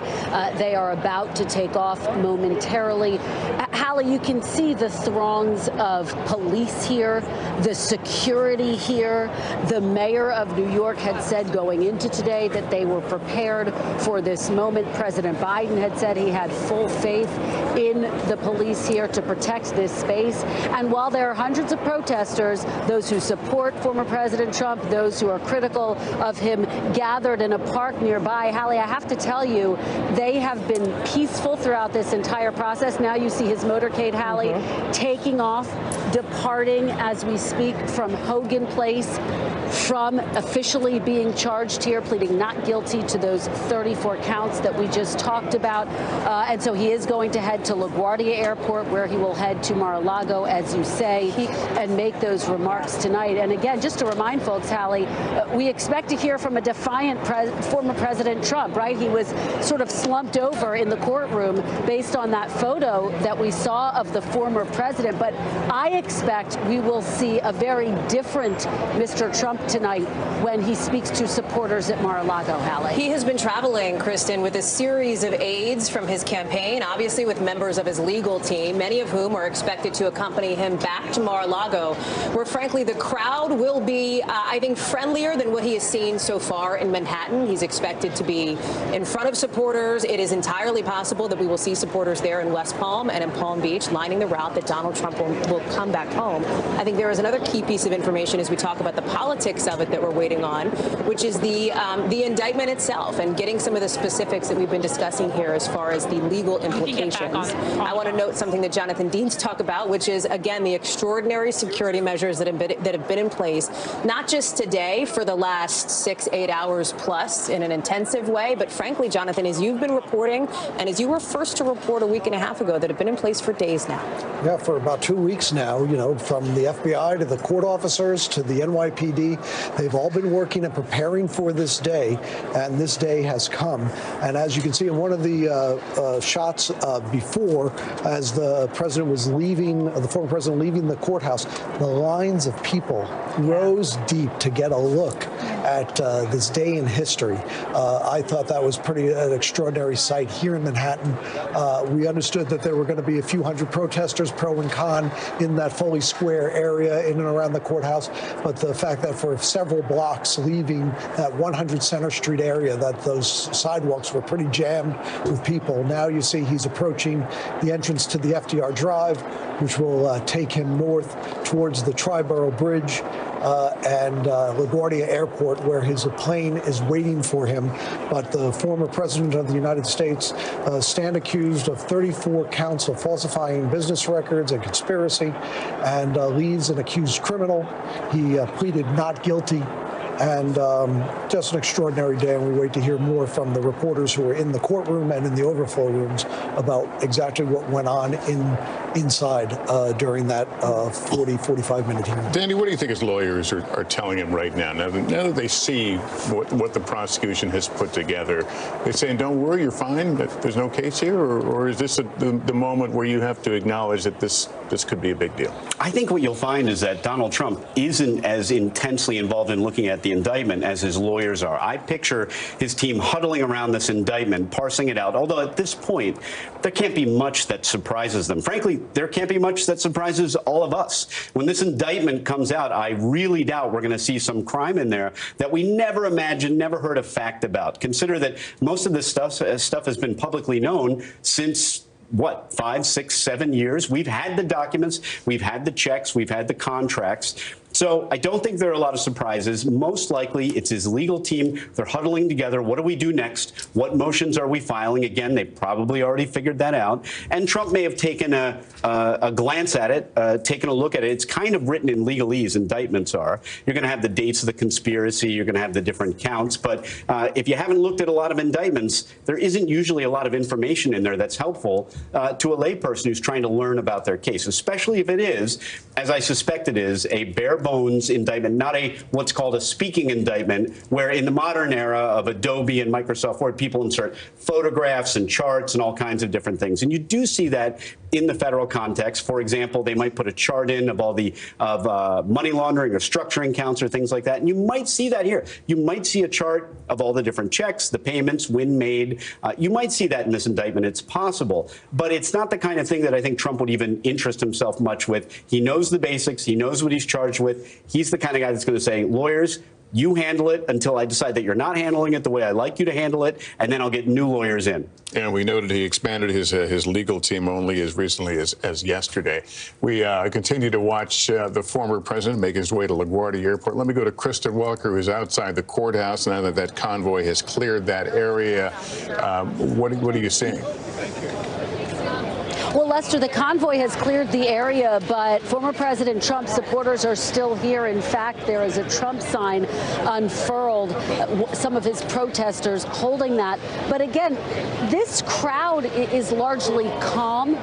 They are somber, and I think it underscores the mixed emotions today. The fact that, yes, the former president is using this moment to strike a defiant stance, but again, this is an historic moment, the first former president to face an indictment, and his supporters based on what I'm seeing here outside of the courthouse, really seem to understand the gravity of that, the significance of that. You talked about the fact that there is so much unknown. Legally, the path forward is unknown, and politically, it is unknown as well. We keep talking about this, the fact that in the short term, this may bolster Mr. Trump in the primaries, but it's not clear how it looks as the primaries drag on once debate starts, and if he is to make it to a general election, how that will play with independent voters, with women voters, for voters who voted for him in 2016 but switched to Biden in 2020. It's a real question mark, Lester, moving forward. All right, Kristen Welker, thank you. We want you to stay tuned. We do expect to hear from Manhattan District Attorney Alvin Bragg, a previously scheduled news conference scheduled to start right about now. We'll, of course, take you there when he takes the podium. I want to go to NBC News legal analyst Kristen Gibbons-Fedden. Let's talk about what we can expect in the discovery in this case, the research, the grist of the case. Yeah, so we can expect the discovery is really just the exchange of information. Any information that is favorable or unfavorable to the defendant within the prosecution of the case. The defendant would be entitled to that. So that's the prosecutor turning over anything from statements, probably from Stormy Daniels, maybe even Ms. McDougal. But there will also be potentially motions to uncover any of the testimony or evidence that was given to the grand jury. Keep in mind, the grand jury proceedings are secret, but there are certain rules governing the disclosure of that information. So depending on if the prosecution asserts that some of the evidence should remain under seal, that will also be a challenge by Trump's team, because reasonably they're going to want every single thing, testimony and arguments that were made before the grand jury that was relied upon them to indict. All right. Again, watching this motorcade make its way up the FDR on its way to LaGuardia Airport, where the former president will return to his home in Palm Beach and deliver a speech that he has widely promoted tonight to the American people. That'll be covered, by the way, on NBC News Now, our streaming channel. And Lester, you know, we're just getting the indictment in here as well. I'm reading through it as we speak, and I'm looking at 34 counts, as Adam reported in court there. I'm seeing falsifying business records in the first degree, which we know is a felony, and looking to see here how they outline, obviously, what the second crime is here. You can see it on the screen there as we're scrolling through it. It's here. automatically a felony, or only if they escalate it, if they find a way to step it up. That's what I'm searching for now to see how they describe it. It's pretty bare bones, a lot of boilerplate language repeated for each and every count there. As I said, 34 counts falsifying business records in the first degree. 16 pages long, this indictment is. Just to give you a sense, it is literally out in the last 45 seconds. So Laura is admirably reading it on the air. Yeah, live as we are getting it here. And it does not, I will defer to the legal experts on this, it does not appear to be that so-called speaking indictment or anything that is more further fleshed out, which means that in the next couple of minutes, when we do hear from Manhattan District Attorney Alvin Bragg, that would be his opportunity to elaborate on some of what our own Adam Reese reported went down in court. Some of the description of what prosecutors think, the idea that they believe he tried to suppress information ahead of the 2016 campaign. Yeah, this, Lester, is the moment legal analysts dread, because it's when a document like this comes out. It's only 16 pages, but we're frantically going through it. We've only just gotten it, and we're getting a look at the first charges. And indeed, it is falsifying business records in the first degree of felony, and we should find out relatively soon what that predicate crime is that was used to elevate what is ordinarily a misdemeanor into felony land. I'm going to let you guys go through that, and let me go right now to NBC News national correspondent Gabe Gutierrez, who was inside the courtroom, has just come out. Gabe, what can you tell us about the proceeding? Well, Lester, if this indictment is not a speaking indictment, I can tell you that what happened inside that courtroom definitely had a lot of speaking in it. It is unlike any arraignment that I have ever seen. It went on for at least 45 minutes, and it basically devolved into opening arguments in this trial. Just within the past few moments, we learned that the prosecution had wanted a trial date for January of 2024, just next year. Incredibly, that would place it right smack in the middle fall of a presidential election. Since then, the defense came back and said they wanted a little bit more time and wanted to push it back to the spring. The new information we have is that over the next few months, there will be discovery, and basically the next time of scheduled court appearance for the former president is December 8th, many months from now. Still, Lester, I can go through this quite a bit. It basically started with the prosecution laying out its case right here. And as my colleague Adam Reese reported, this is 34 felony counts of falsifying business records with the intent to, conspiracy to undermine the 2016 election. I'll let you guys go through the indictment. I have not seen it myself, but I can tell you that the prosecution laid into the defense, saying that over the past several weeks there had been irresponsible social media posts, that the defendant had said that there would be death and destruction because of this indictment, and that the defendant has also directed threats at the DA's office. And these threats led to increased law enforcement efforts. I was able to get a clear view of former President Trump. We had the monitor facing him. He was sitting in between his defense attorneys, and he was looking mostly silent most of the proceeding, only able to say,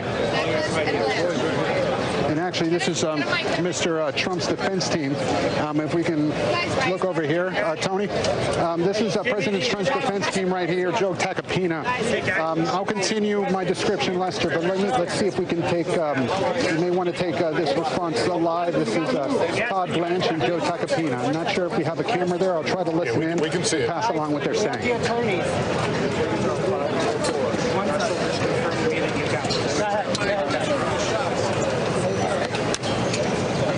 I'm trying. Hold on one moment. Get that cell phone back. Hey,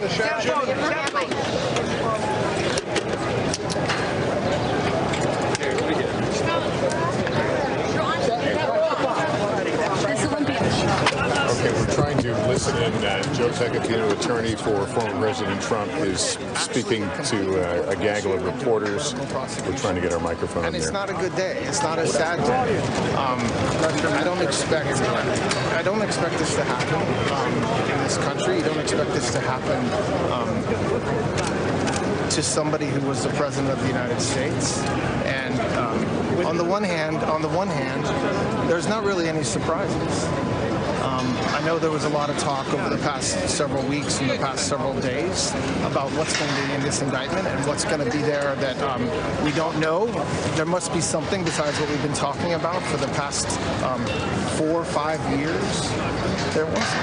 There's nothing. The indictment itself is boilerplate. It doesn't allege any federal crime, any state crime that's been violated. It doesn't allege what the false statement is.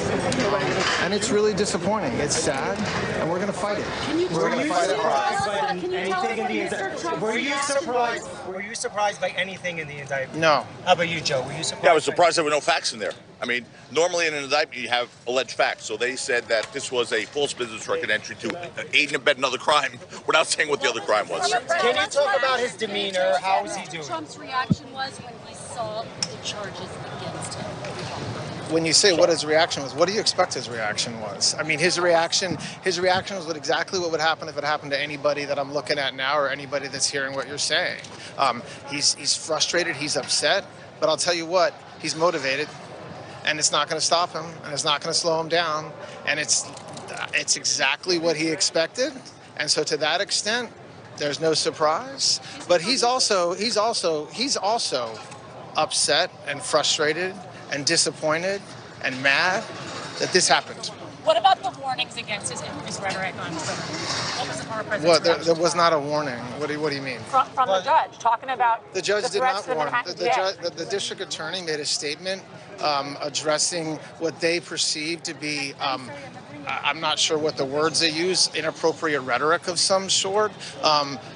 Obviously, we responded, and the judge just took it in. The judge didn't warn. He asked the parties to consider what they're saying and not saying. Guys, he did not admonish the president. There was no admonishment. That the president not use language that would incite violence or civil unrest. He did not request that the president not use language. He requested that everybody involved refrain from using language that's inappropriate. And by the way, that includes the witnesses for the people who are talking just as much as the president. The former president swinging a baseball bat at the head of the Manhattan DA. Well, I don't know where you got that, because if that was a tweet sent out by the former president. No, it wasn't. And first of all, that picture was not swinging a baseball bat. I mean, if you want to distort the facts, go right ahead. I won't address that. Yes, it is. He wasn't swinging a baseball bat at anyone's head. That was a picture of him showing off an American-made bat. Someone else put a picture of the district attorney next to him, and in an article posted that. That's not his article. It's not his photos. It's not using language that incites. Guys, here's what we're going to talk about today. Here's what we're going to talk about today. We're going to talk about the insufficiency of this case. And I will say this to you. Today's unsealing of this indictment shows that the rule of law died in this country. Because while everyone is not above the law, no one's below it either. And if this man's name was not Donald J. Trump, there is no scenario we'd all be here today. Please understand that based on these charges. What are we going to get tonight when he speaks? When? Tonight. Yeah, 8 o'clock. What are we going to hear? I don't know. You'll hear it. You should tune in and you'll hear it. We know? Wanted a trial in January. Didn't you think that was realistic? No. Can you guys talk about, there's a lot of speculation about the unity among the defense attorneys. Look at this. Look at us. Is that why you chose to do this? To come out together? We chose to come out together so we could speak with one voice. But there is no disunity here. That's gossip and it's nonsense. We've been working together and we will be working together. And this, to me, quite frankly, is the best team I've ever worked with, the lawyers. I'm honored to be working with these guys. It's a family, it's a team, and we have one mission, and we'll achieve that mission. What's your next move? I'm going to go home and have some food. What about the change of venue stuff? When do we? We're going to start fighting the case. I didn't mean to be flippant with you. When do you start filing motions? I'm assuming one of the first things you're going to do. The judge set a motion schedule to dismiss. I assume that'll be the judge set a motion schedule that requires motion files in 4 months. So that's when we'll be filing motions. This whole notion about how this is sort of like a novel, or do you? It's not a notion. It's actually a fact. It's never been charged before. Talk about that. But there's nothing else to say except the district attorney. This office has existed for decades and decades, and you can find one if you'd like. You'll never see a charge like this ever. You understand this case? You understand this? As simple as this: a state prosecutor is prosecuting a federal election law violation that doesn't exist according to federal election law officials. It's as simple as that. That you could sum it all up like that. Will there be anything else in your motion to dismiss? We haven't even come close. What about the change of venue? There's all this talk. Can someone address that now? Could potentially post discovery on social media. Impromptu news conference outside the courthouse with the attorneys for former President Donald Trump, who right now is nearing LaGuardia Airport for his return to Florida after what was described as about a 45-minute long arraignment hearing in which a number of issues were discussed, including some of the tone of language that had concerned the DA's office from the former president. But his attorneys strongly defending the former president and challenging the DA to come up with facts which they think are not in evidence right now.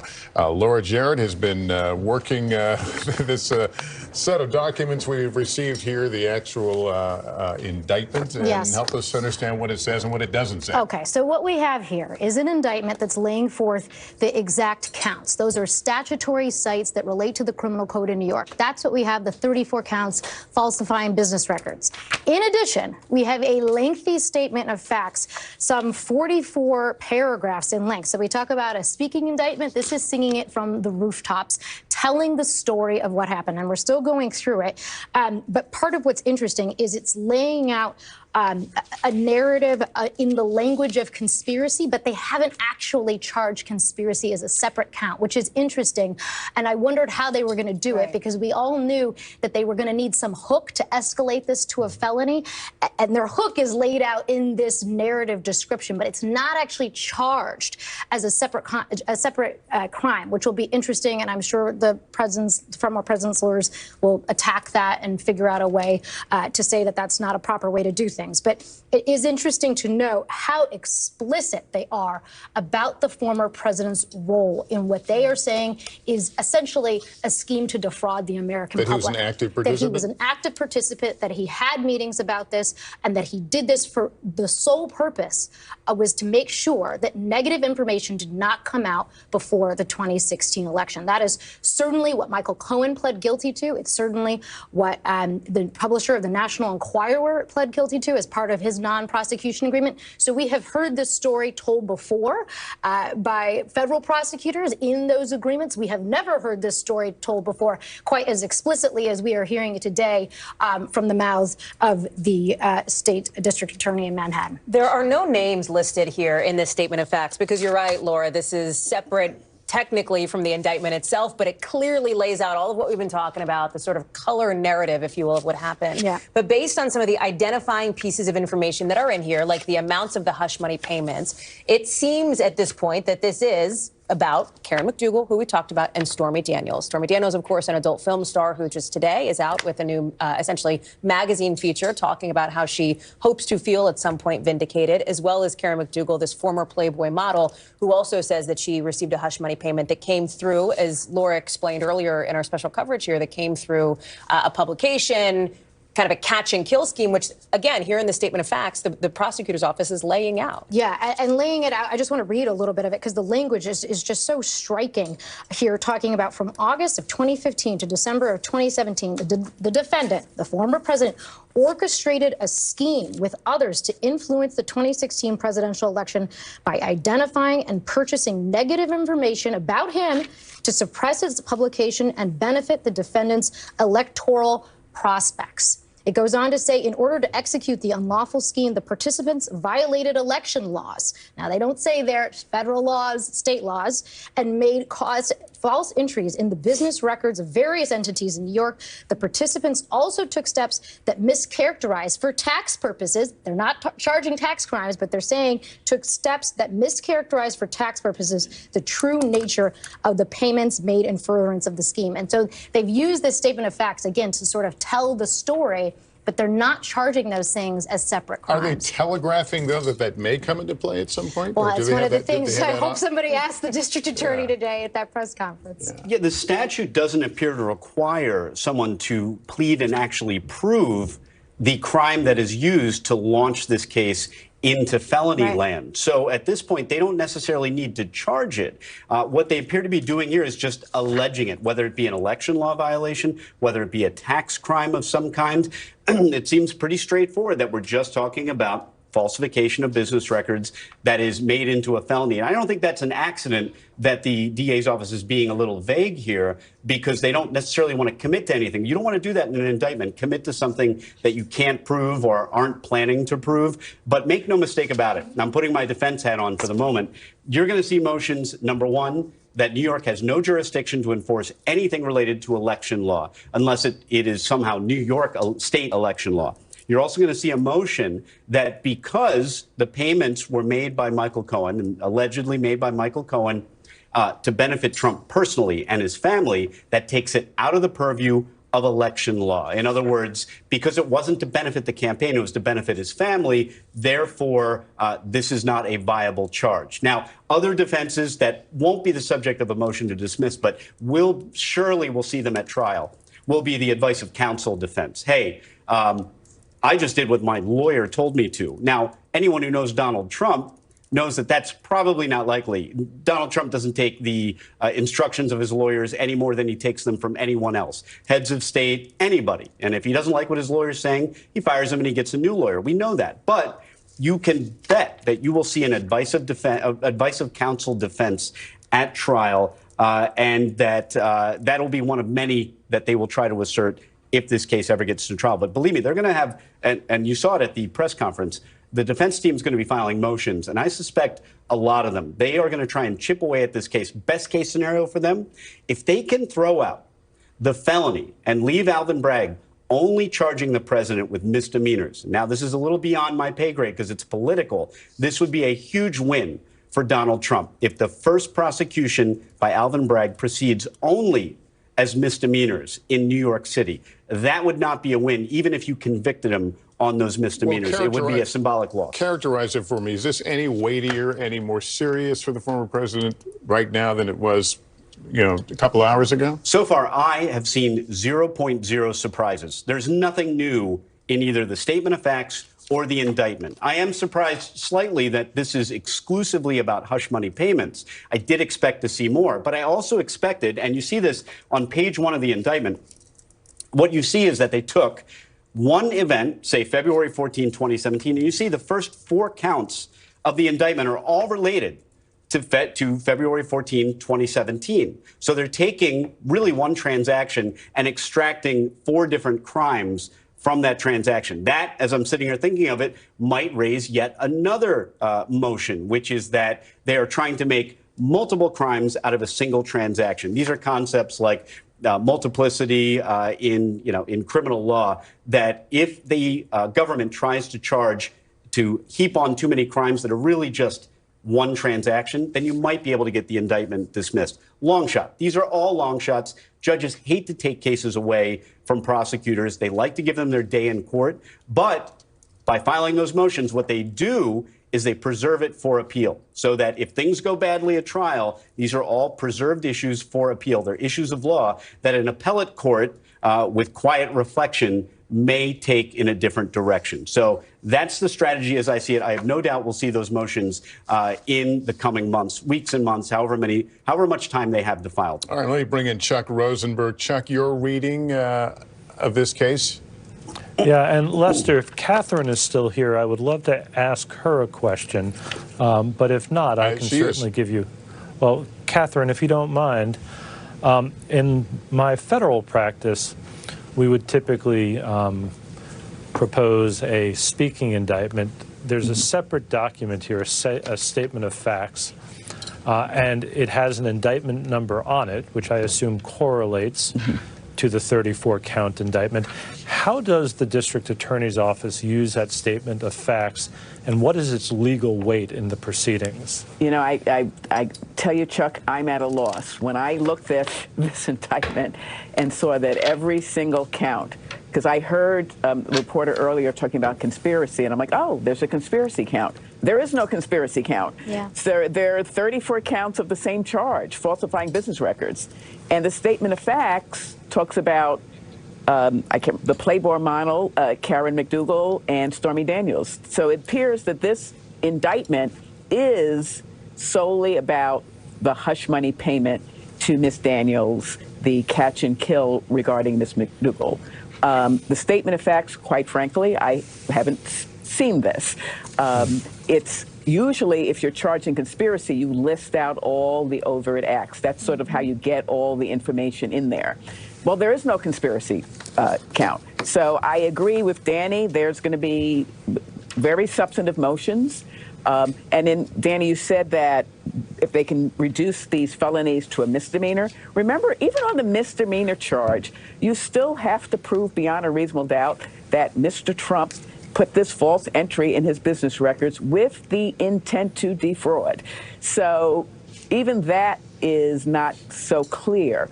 That's the argument they're going to make. So I was actually saying, oh, you know, now there's going to be conspiracy and they're probably going to talk about tax crimes. So I'm not going to say it's shocking, but I'm surprised that the 34 counts are all falsifying business records and they all involve Ms. Daniels. Speaking for the lay people in the room, are you saying this is a weak case? I've always said it was a tough case because you have to prove intent to defraud. And for the felony, you have to prove, in addition to intent to defraud, the intent to commit another crime. And if that other crime was the campaign finance law, well, it's a novel theory, which makes it a tough case. It's also a tough case because the main witness is Michael Cohen. Now, I use cooperators all the time. You cannot do an organized crime case without a cooperator. And what you do is you corroborate every word, every accusation that he makes. And you can even argue that Michael Cohen is sort of Trump's mini-me. That's why they got along. That's why he worked for him so long. But it's a tough case because, like I said, if it's really solely about this hush payment to this porn star, and it's based on campaign finance law, it's going to be tough. It doesn't mean they can't prove it beyond a reasonable doubt, but it'll be a tough case. And Catherine, do they have the opportunity to revise this indictment, or are they stuck with what they have? Well, in order to represent an indictment, you have to get permission of the court. So maybe there's another case they're investigating. I have no idea. But this is the indictment. This is, what they, spent the months on and decided to vote on. And I'll be interested to hear District Attorney Bragg's press conference. And I'm sure, all the reporters will ask him the same questions that we're all sort of baffled about. And Chuck, weigh in for us as well. Is this a strong case?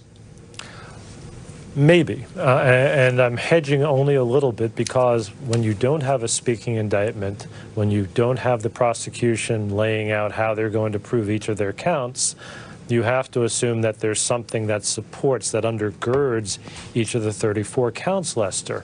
And so we may not know the answer until perhaps the defendants file a motion for a bill of particulars asking for more information about each of the counts. We may not know until we see the evidence adduced at trial. And by the way, I just want to make a distinction between something that's weak and something that's serious, because sometimes these words are used interchangeably, but at least to me they mean something different. A case could be extraordinarily serious, a homicide, but not have a lot of evidence and therefore be relatively weak. No forensics, no motive, no confession, no eyewitnesses.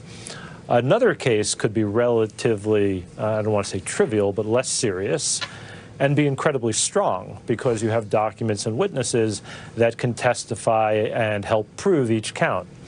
So this is a less serious case, but it doesn't necessarily make it a weak case. And for us to assess the evidence, we're going to need to see something more from the prosecutors. NBC News legal analyst Kristen Gibbons-Fedden is with us. Were you surprised at anything that you have read so far in this indictment? No, and I think, like everyone else kind of stated, they're exactly what was suspected.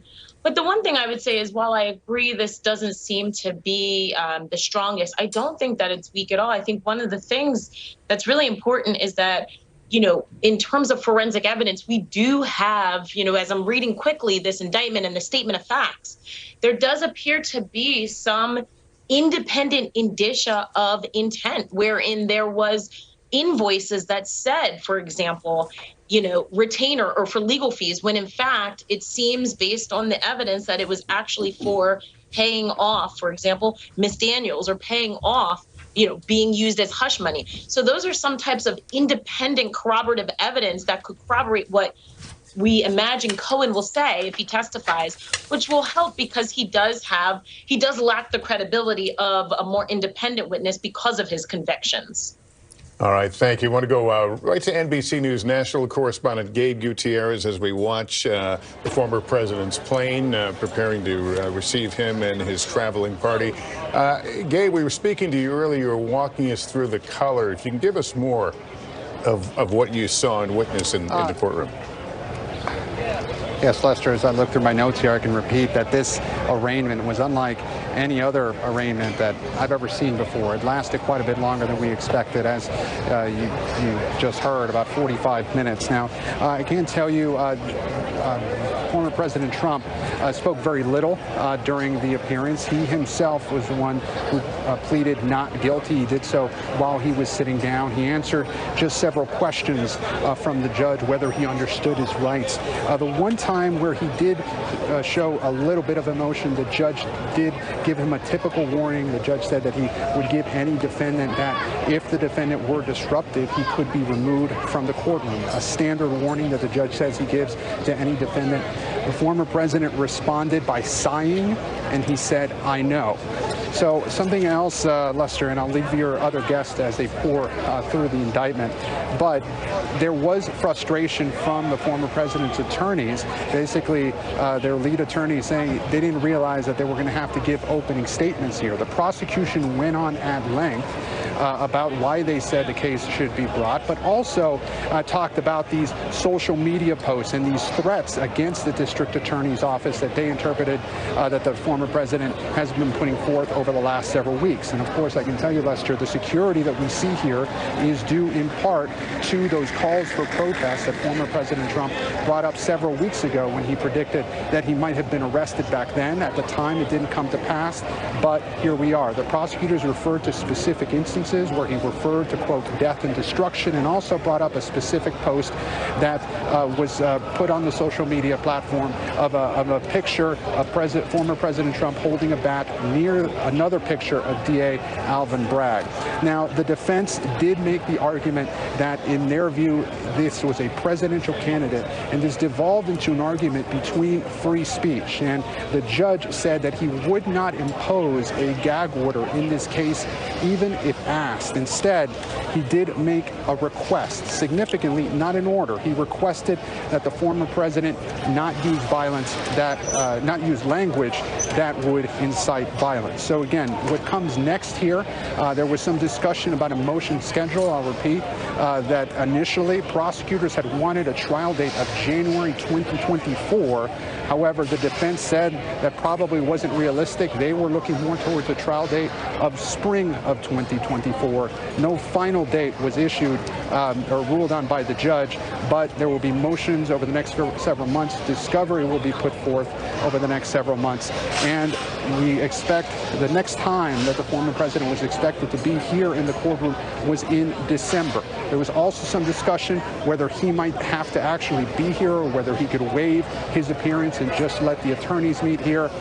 The judge seemed inclined not to let that happen, but former President Trump's attorneys argued that because of the expense, because of the security issues, that may be a possibility down the line. But that issue remains unresolved. Something else, the prosecution wanted a restrictive order to try and prevent the former president from taking some of the discovery and actually leaking it himself, posting it on social media, using it to defend himself in the court of public opinion, rather than use it to mount his own legal defense. I just asked Joe Tacopina, the attorney for former President Trump, about that just now. He said that that wasn't going to happen. Those were his words. But Lester, the arraignment brought up so many questions about free speech and threats against the judicial system as this plays out. Really unprecedented in so many ways. But again, criticism from the former president's attorneys arguing that they don't have enough of a case here. But again, 34 felony counts as we await this press conference from DA Alvin Bragg to respond to questions about why this case was brought right now. Yeah, another question about the color in the room. We know that he has a Secret Service detail. Were they evident? Were they standing near him?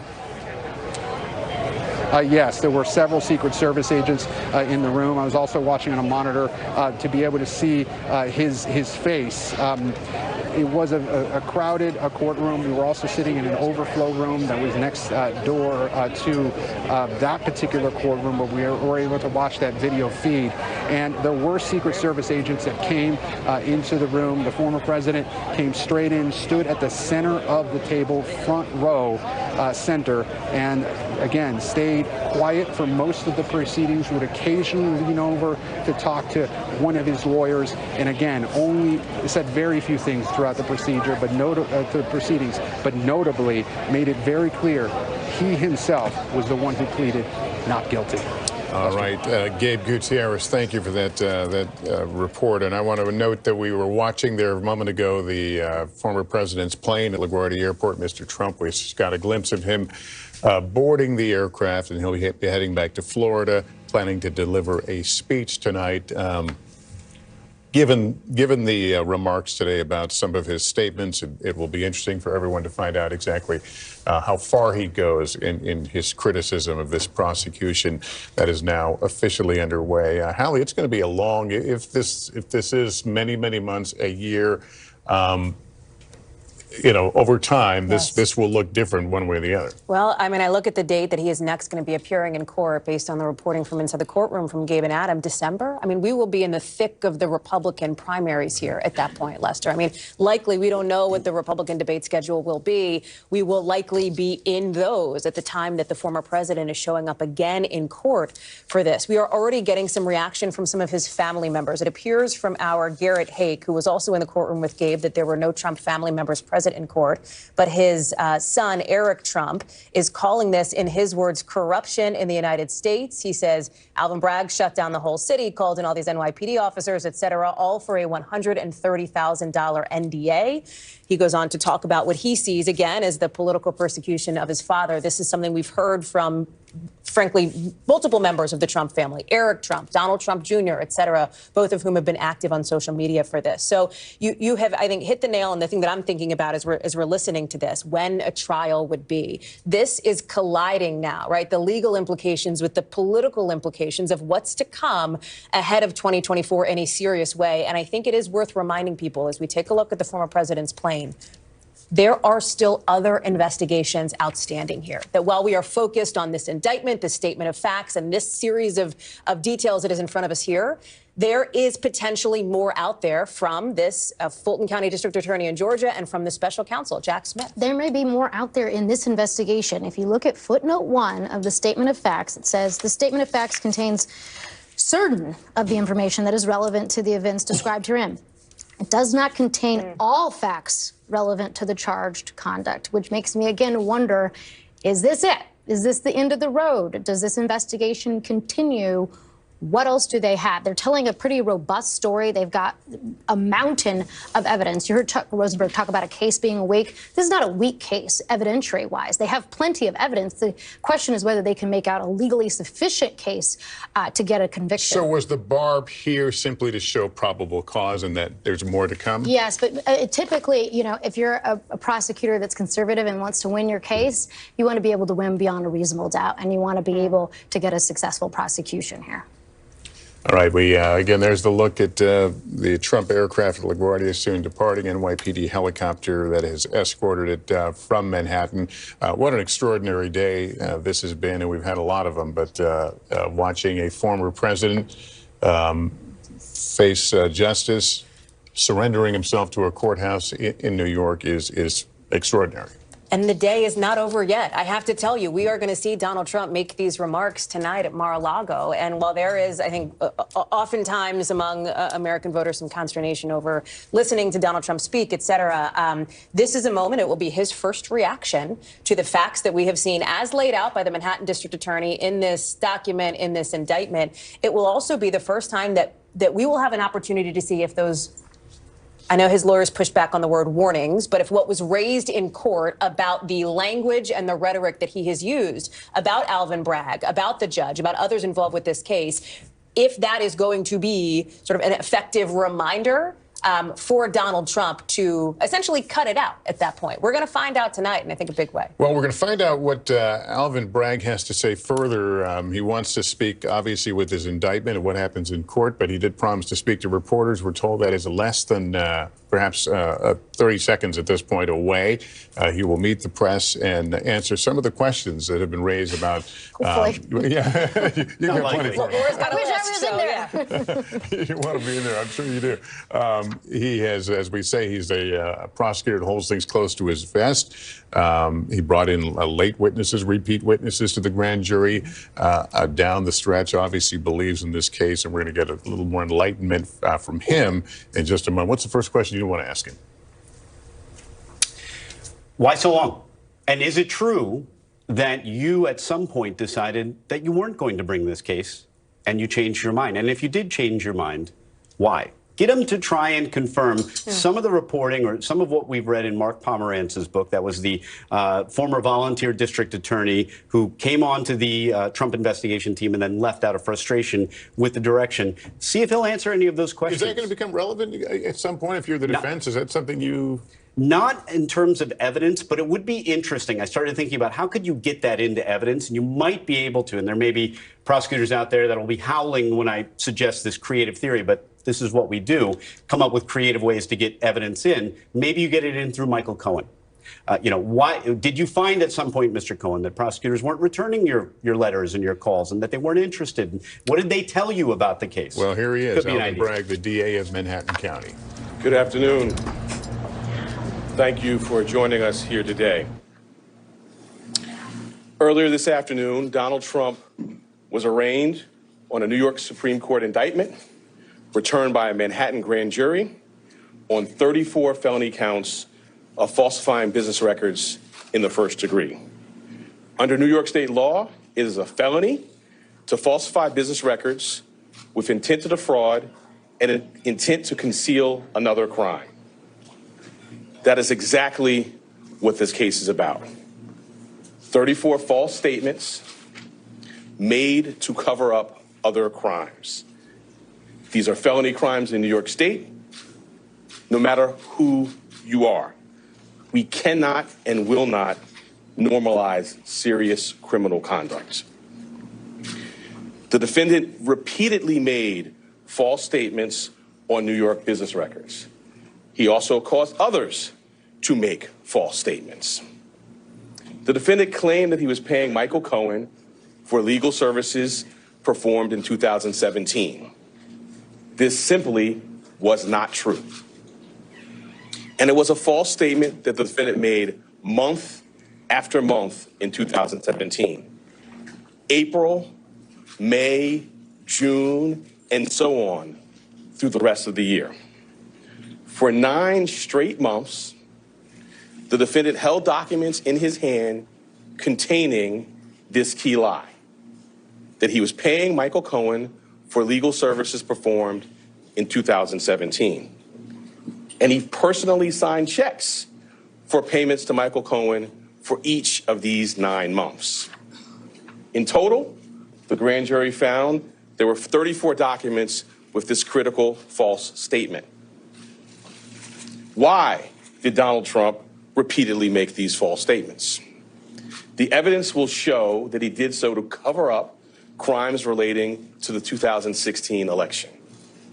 Donald Trump, executives at the publishing company American Media Incorporated, Mr. Cohen, and others agreed in 2015 to a catch and kill scheme. That is, a scheme to buy and suppress negative information to help Mr. Trump's chance of winning the election.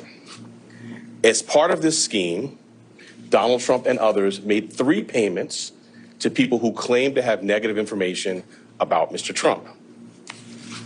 To make these payments, they set up shell companies, and they made yet more false statements, including, for example, in AMI, American Media Incorporated's business records.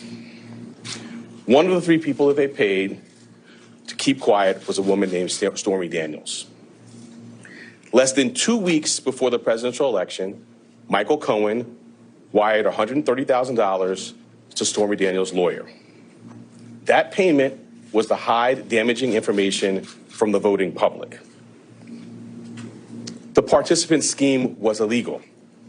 The scheme violated New York election law, which makes it a crime to conspire to promote a candidacy by unlawful means.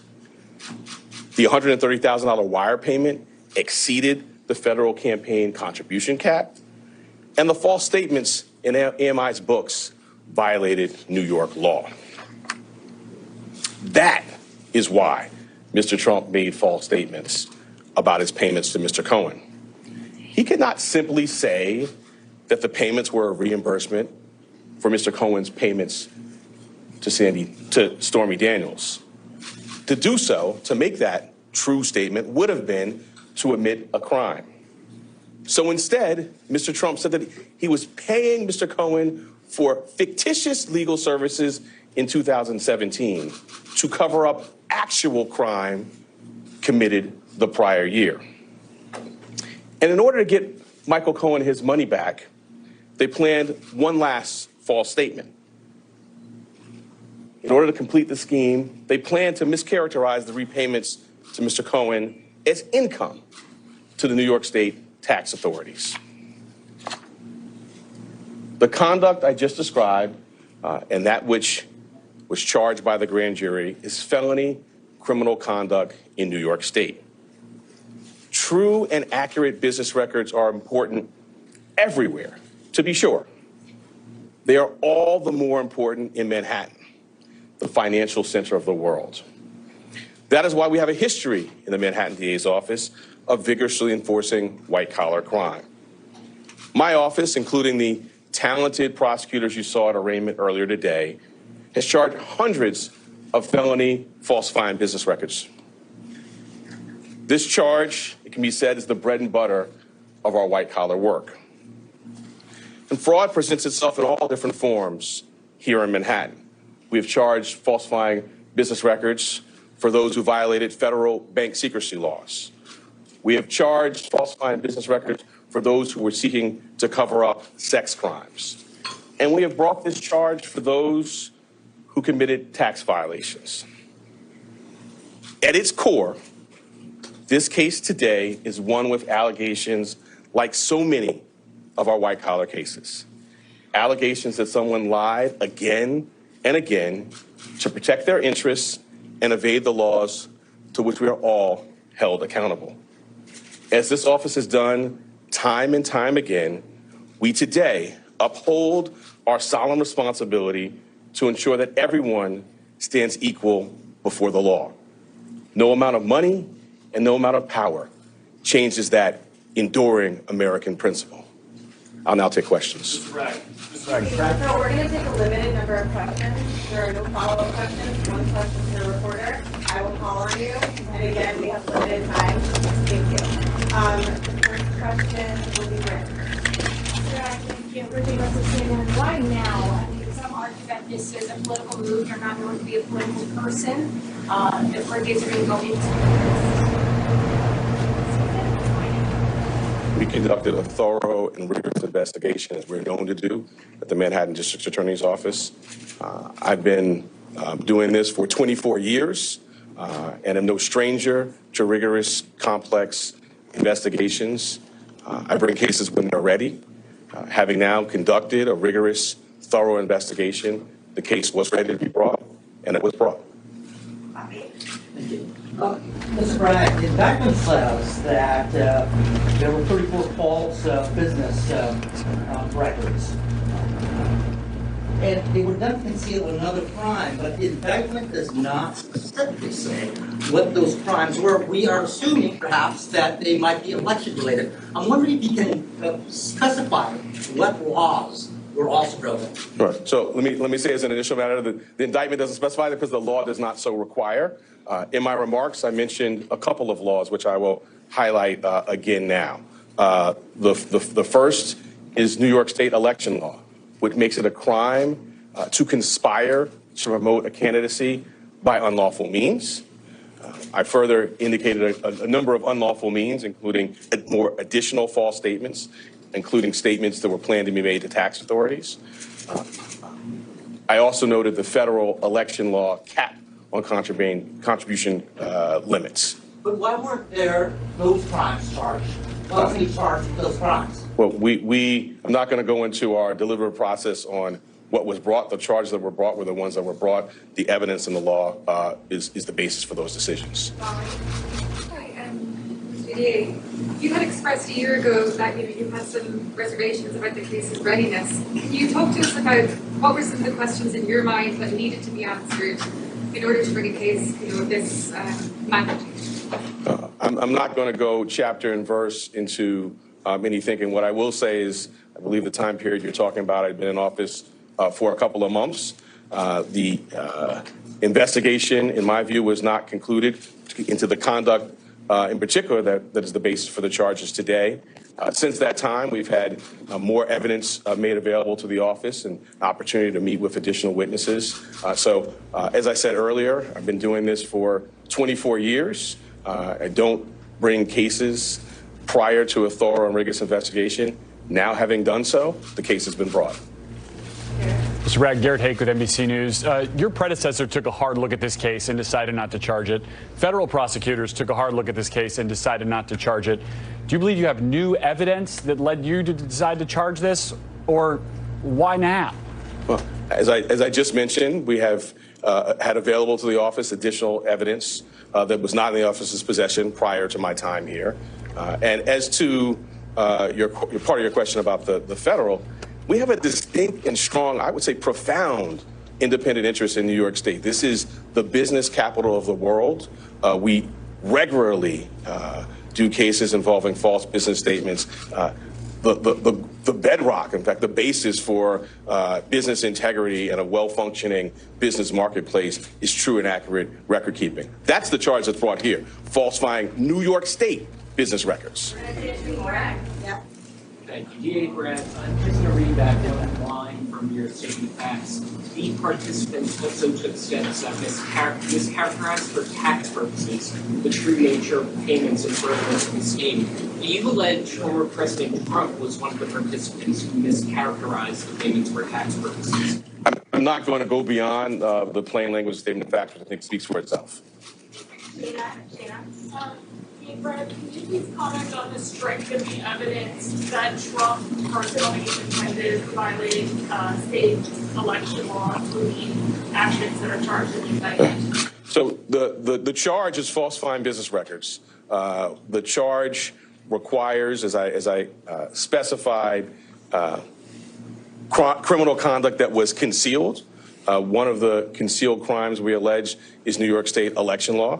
I went through, and our statement of facts, which I think many of you have in front of you, goes through things including, text messages, emails, contemporaneous phone records, multiple witnesses. All of that will be, as you saw in the fall, borne out in a public courtroom in downtown Manhattan. Last question is Jonah.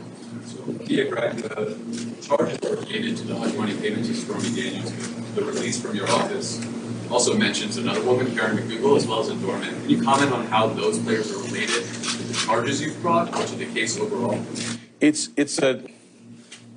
I'm glad you put your finger on that, because it's not just about one payment.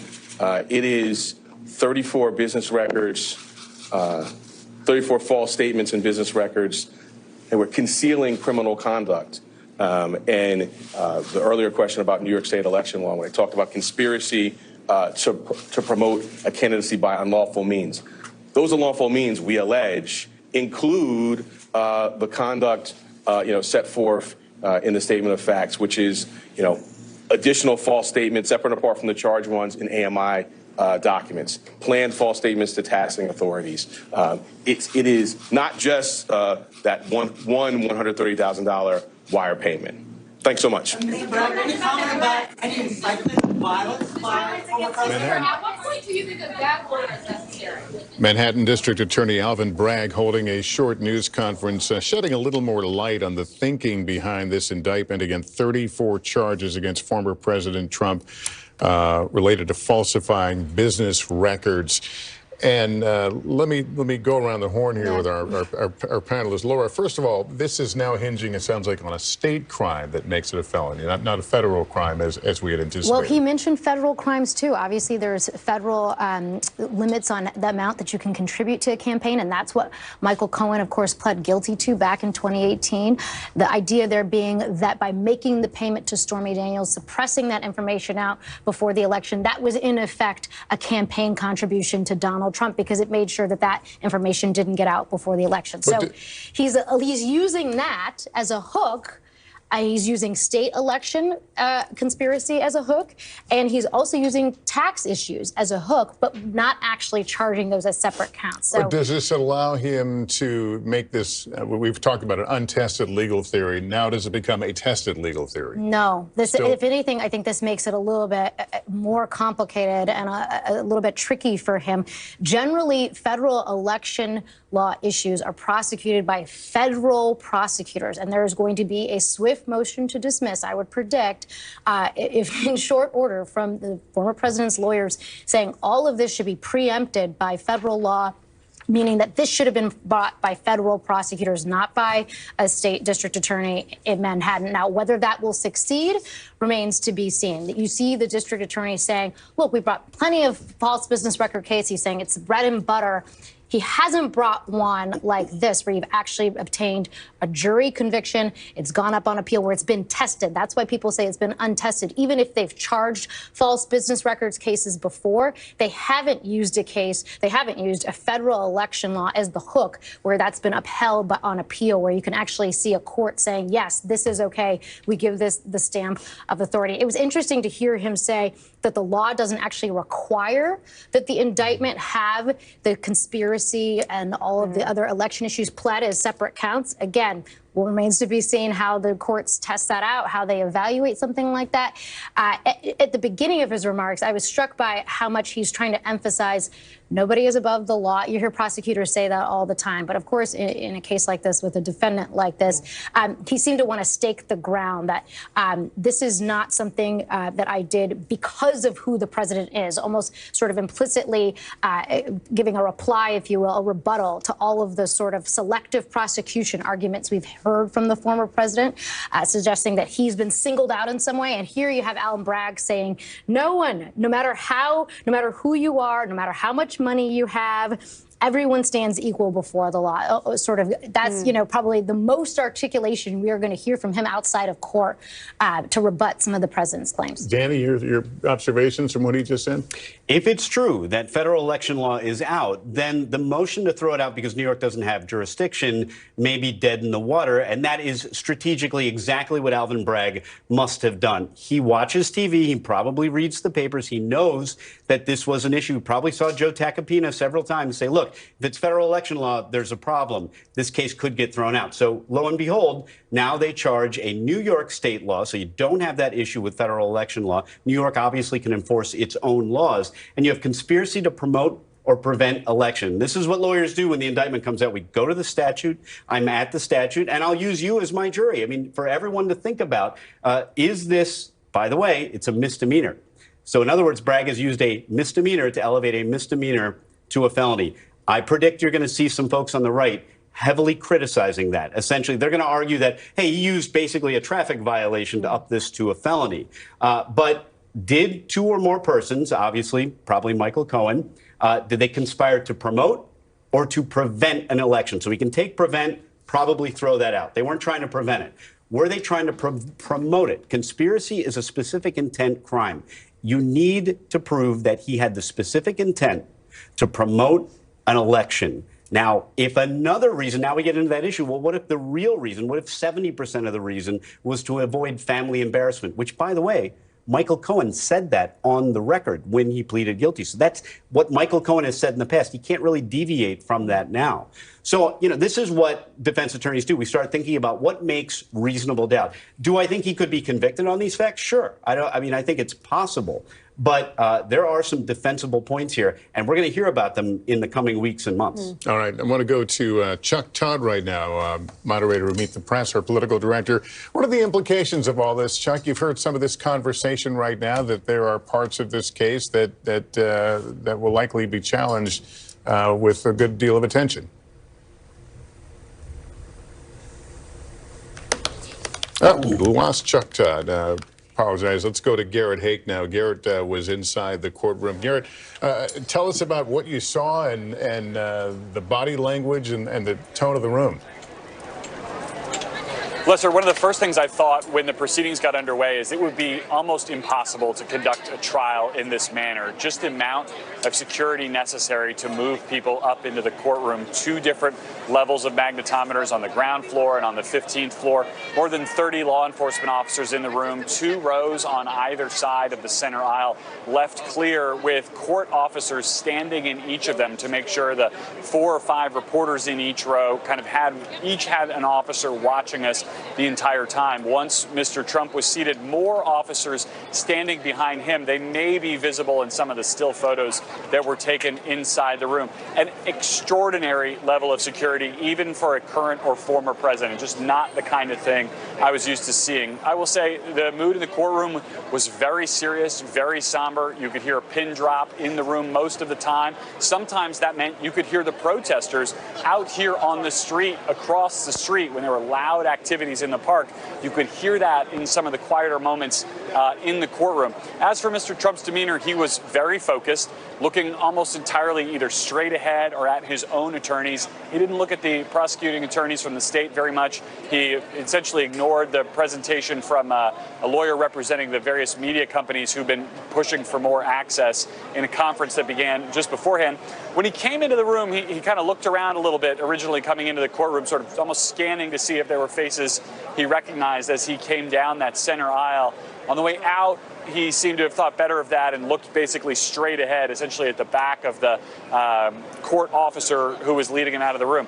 We did hear him speak several times, of course, entering his own plea of not guilty and answering several questions from the judge, both about his acknowledgement of his responsibilities and the opportunities that availed to him, about his rights to appear or not appear, and about his own counsel, specifically Joe Tacopina, who a lot of people may be familiar with on television. You see him there in the background of your screen just beyond Mr. Trump on the left-hand side. But there were some questions raised by the state about previous contact he had had with Stormy Daniels before any of this got started that might render him as someone who Mr. Trump might be conflicted out of wanting on his team. Really an extraordinary hearing. A very calm Judge Bershon, who I think is a person who we're going to be talking about quite a bit, dealing with some of the questions about the way Mr. Trump has conducted himself on social media and saying, making it very clear he does not want to impose a gag order. None was asked for today, but making clear his own opposition to that he wanted to maintain the maximum amount of free speech possible here, especially for a presidential candidate, but warning that efforts to incite violence or unrest or undermine the rule of law are the kind of things that would cause him to look more closely at motions to that effect in the future. So, we toss around the word unprecedented far too much, but this really was that. I mean, just an absolutely incredible scene in that courtroom for about 58 minutes, all told, with Donald Trump in the courtroom and the proceedings going on, Lester. All right, Garrett, great description of what you saw and what happened in there. We heard from Alvin Bragg, the district attorney of Manhattan, a while ago, defending this prosecution, saying that they cannot normalize serious conduct. Let me bring back former U.S. attorney and NBC News legal analyst Chuck Rosenberg. You heard that news conference just now. What stood out to you about how they built this case, essentially? Well, they seem to have built it, if you read through the statement of facts, the way you would build any white-collar case, with documents and with the testimony of witnesses. I will say this, as with any indictment, good defense attorneys are going to find both legal and factual challenges. Perhaps a legal challenge would be the interoperability of New York state law and federal election law. Perhaps a good factual challenge would be, as Danny referenced earlier, the notion that these payments were to save Mr. Trump and his family from embarrassment rather than for the reasons that Mr. Bragg has charged. That said, Lester, there will be multiple challenges to this and these charges in this indictment over the coming months and perhaps longer. If we end up in a trial, and I suspect we will, because inevitably some of these charges are very likely to survive legal challenges, it's going to be a difficult trial. These things ought to be difficult. Prosecutors ought to be put to the test when they're seeking to convict someone and perhaps take away their liberty. I think Mr. Bragg talked about it in the right way. Nobody's above the law. And as the center of finance, New York and New York County, Manhattan, takes these types of crimes seriously. This is an unprecedented case, but it's not a statute that hasn't been used before. And we heard Mr. Bragg talk about that these cases are commonly prosecuted by his office. This is the center of the financial world. But I think that the defense has put the question out there, would anyone else be facing this particular set of charges with these, statement of facts? Yeah, and it sort of gets to the point, Lester, what you mean by anyone else. You mean anyone else who was running for president? Anyone who was not running for president, I guess. Right. I mean, there really is no one else to compare Mr. Trump to here. What you're getting at and I think it will be the basis of a motion to dismiss, is whether or not there was a selective prosecution of Mr. Trump. That's a type of prosecutorial misconduct. If you select people for impermissible reasons, race or gender or their political party, and similarly situated people are not charged, perhaps because they're of a different race or a different gender, that is sort of a prima facie, an apparent case of selective prosecution. I expect we will see some allegation along those lines and a motion to dismiss. But there's nobody else like Mr. Trump. It's not as if there were Democrats running for president who were making hush money payments in New York County. So I think a selective prosecution motion will likely fail, but much more to come on this. All right, Chuck, thank you. We are winding down our special coverage of today's unprecedented arraignment of former president. Before we sign off, let me just go around the horn here with our analysts and Hallie and get some final thoughts. Laura, first off. You know, it's striking. We've talked for so many days and weeks here about all of the other legal issues facing this former president, all of the investigations, all the scrutiny he's under, and many have mused about whether this was the right first case to bring, given everything else that he is facing.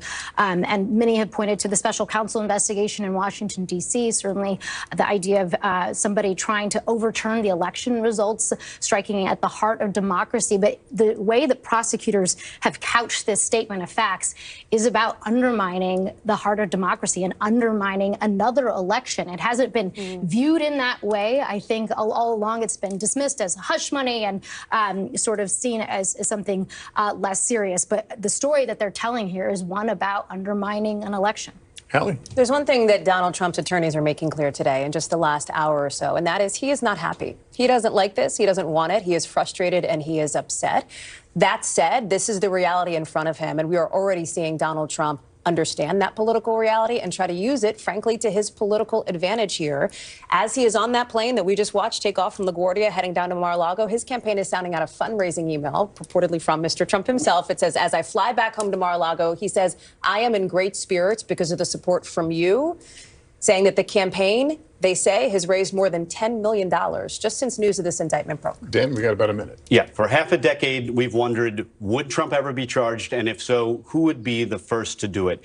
We now have that answer. It may not be the one that everyone expected would come, but this is the one we got, and it's game on. And we're going to see some fireworks from both sides in this case before it's all said and done. All right, my thanks to all of you for fascinating coverage over a long day. That concludes this NBC News Special Report. And I'll talk to the right camera. We'll have much more this evening on NBC Nightly News. I'm Lester Holt. Thank you for watching, everyone. So long for now.